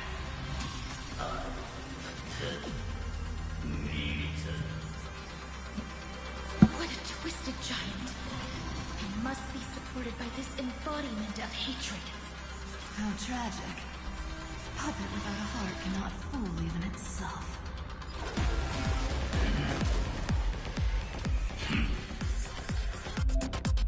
When Emborian hatred increases, reduce ally targets, maximum restorable HP and maximum recoverable skill points. Oh wow. The combat ends in 4. The Cosmic Alliance has finished its deployment. Don't hold back. Give it everything you've got. Let's try it this other way.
for the grand vision of deliverance.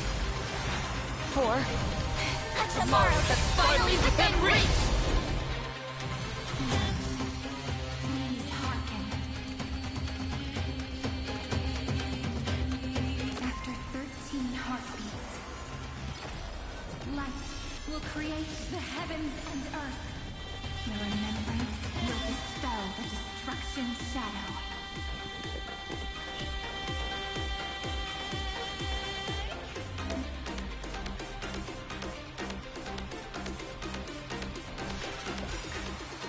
May there be nothing that stands in Amphorius' way! I'll go first.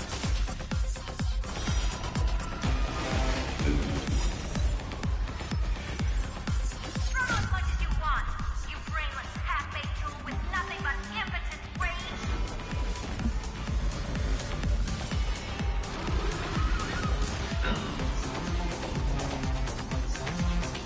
Sure you have fun.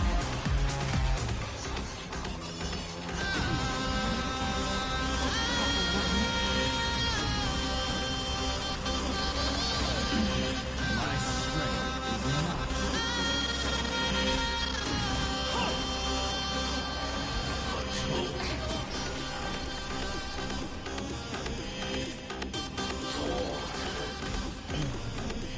is this how it feels to be in sync? The cosmos is each endless flower. Please bloom for tomorrow. Memories ripples are waiting to be kissed awake by a shooting star. The stars will carry every memory into Amphorius' tomorrow. May time watch over the Evernight.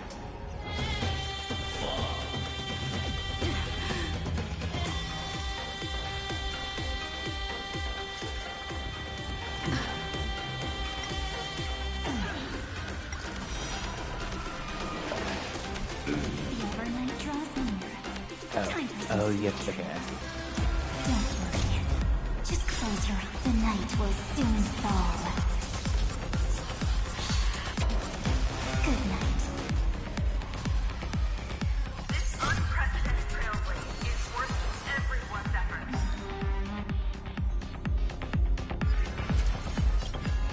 Cleanse hatred with love. Rewrite destruction with me. A world that knows love won't be destroyed.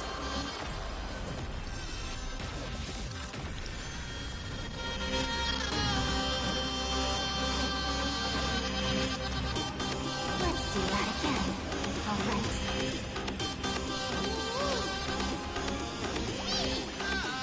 Come on, stop messing around.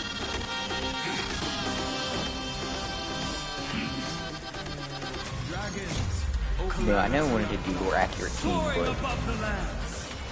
This is permanence. I don't know if more accurate team we're gonna make.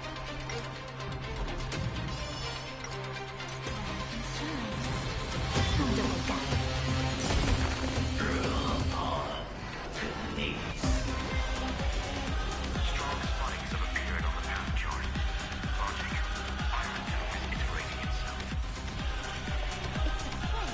Corner beast. My dukes, heed my call. Forward!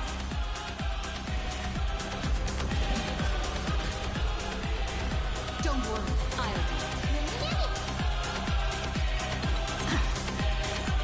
Trust me. Together, we can do anything!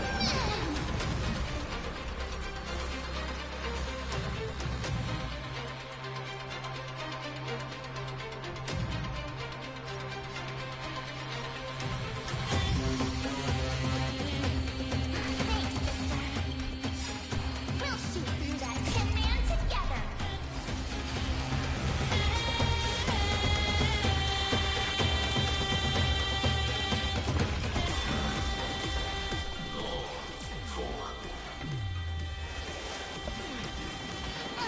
That won't work, you know. You have no honor.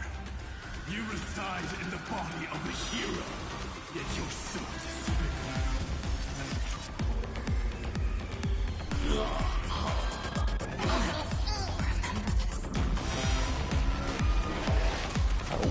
Together, let's create a miracle if you miss. This moment gives you eternity.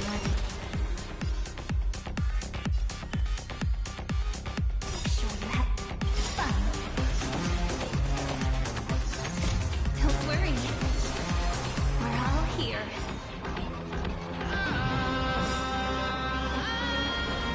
May time watch over the Evernight. Spread this light into the darkness!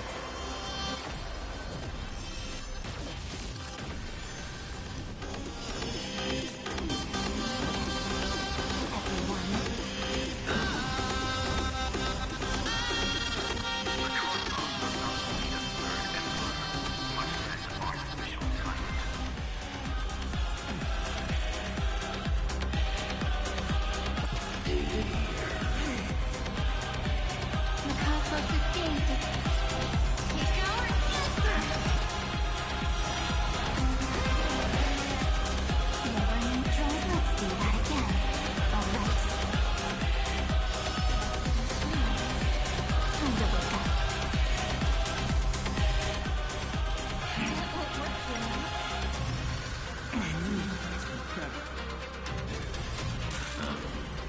Oh shit.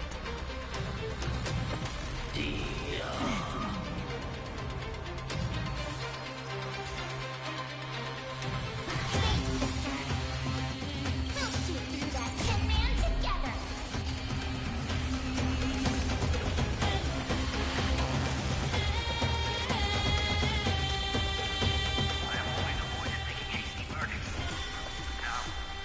Humanity's justice is unquestionable.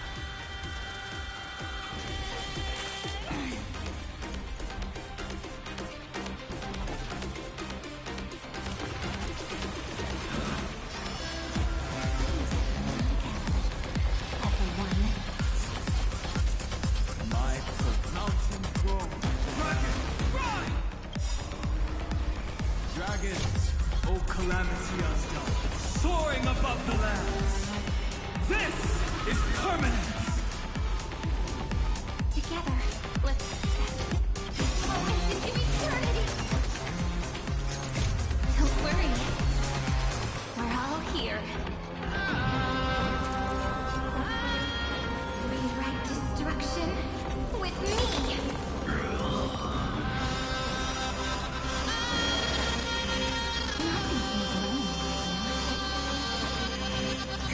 You better remember this. Oh no.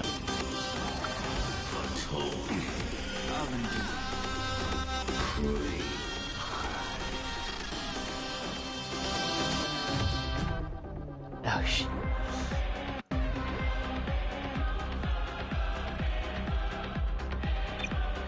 Okay. I mean,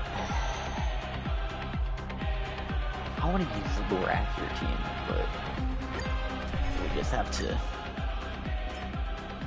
Oh, we can use any of them for this. Well, we just go with the good old-fashioned.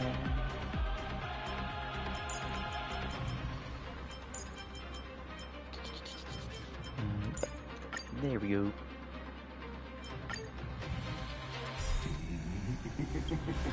My atonement, dear. Iron Tomb's body has descended.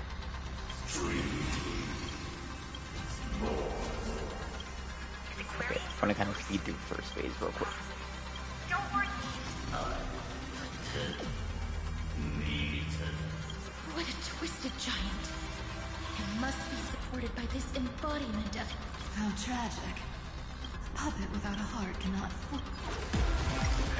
I'm gonna try to speed up through the first phase. The Cosmic Alliance has finished its deployment. Don't hold back. Give it everything you've got. I'm gonna show you the power of meta boost. Don't worry. Night falls. Good night.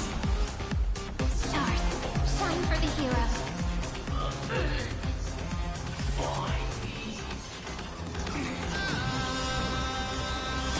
Embrace a new life.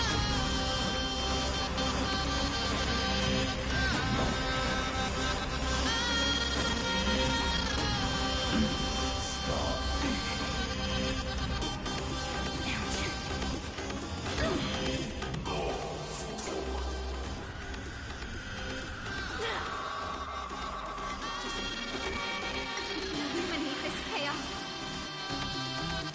Indeed, there must be light. All courses converging into one. For the grand vision of deliverance. For A tomorrow that's finally within reach! You know, I guess this is still technically your accurate team because technically they're all good. After 13 heartbeats, light will create the heavens and earth. The remembrance will dispel the destruction's shadow.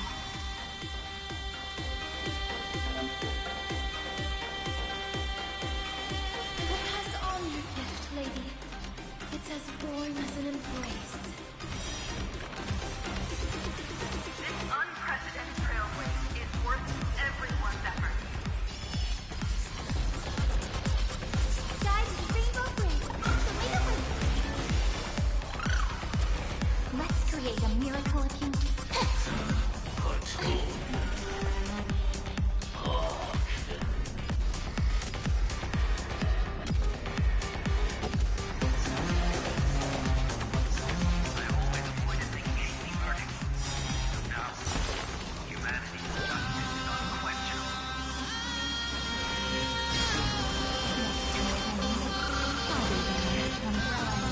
Memories ripples are waiting to be kissed awake by a shooting star. Stars will carry every memory into Emphorius' tomorrow. May life and death sprout new buds. The Evernight draws near. Time for your time to shine. Magus, dispel the gloom, restore the skies.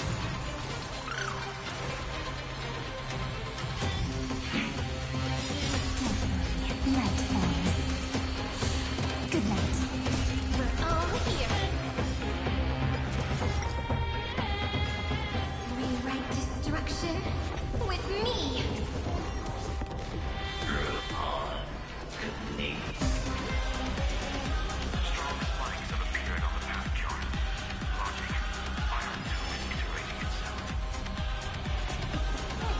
Corner piece.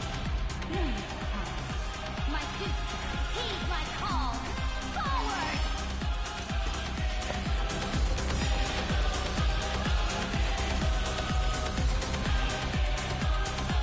Spread this light into the darkness.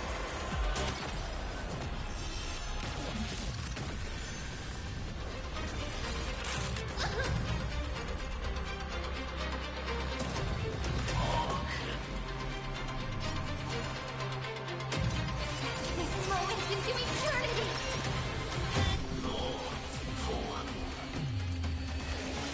That won't work, you know.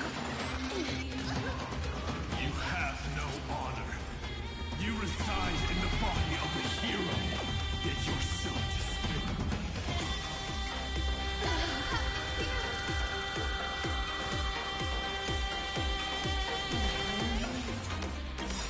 Let me add some rays of dawn.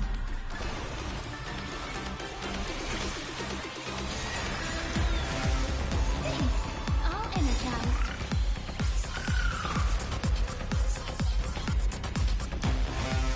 Struggle as much as you want, you brainless, half-baked fool with nothing but impotent rage.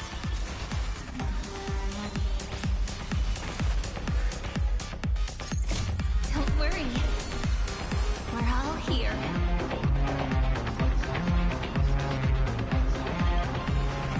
May the sky heal the twilight.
The golden thread still trembles.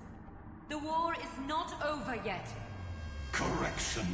This is not a war, but a debate. The argument about the Prime Mover is only about to begin.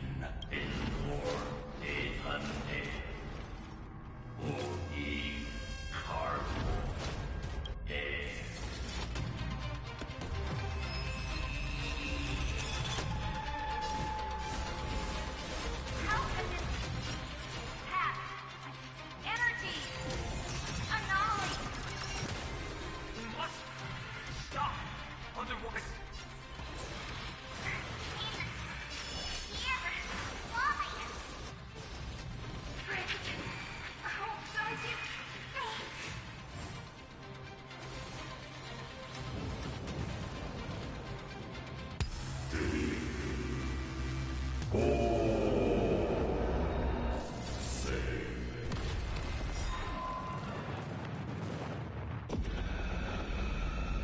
The fourth instant of the cosmos is the coronation of Iron Tomb.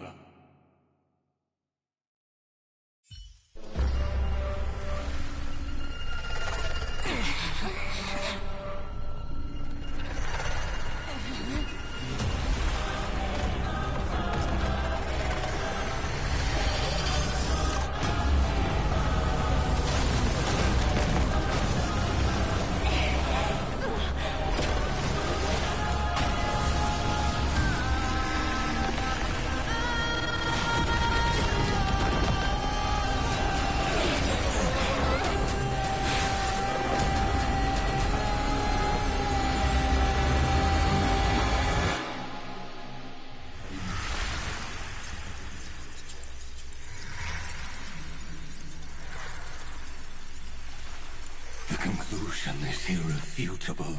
The right side of the equation, the erudition, falls silent. In 13 heartbeats, they will begin recalculating the universe. With destruction as the only solution.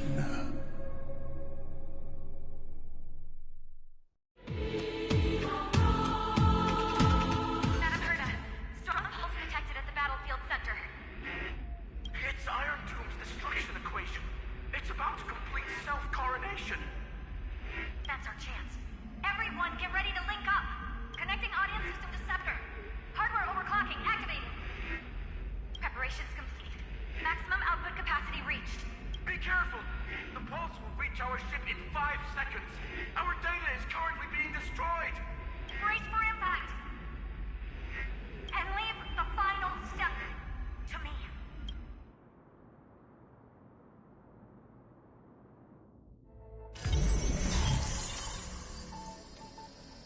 Oh no, what is happening?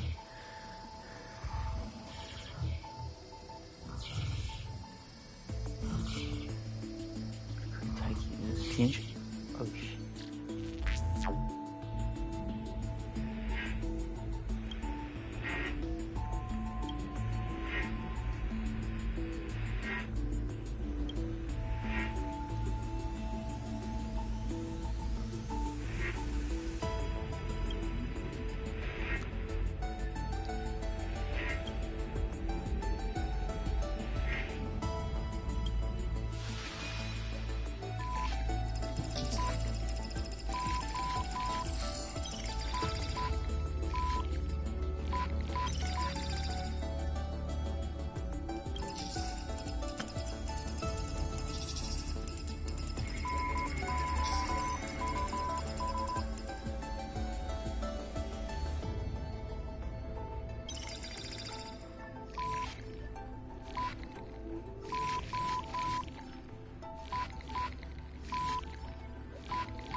Don't tell me it fucking like soft locked like it did that one time and shit.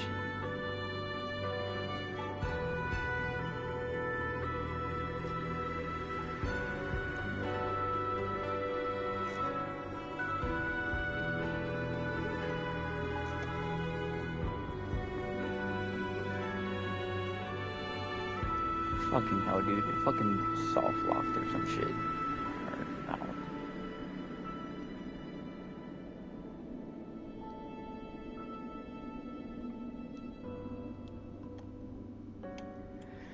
Alright. Hold up, gotta restart the fucking game.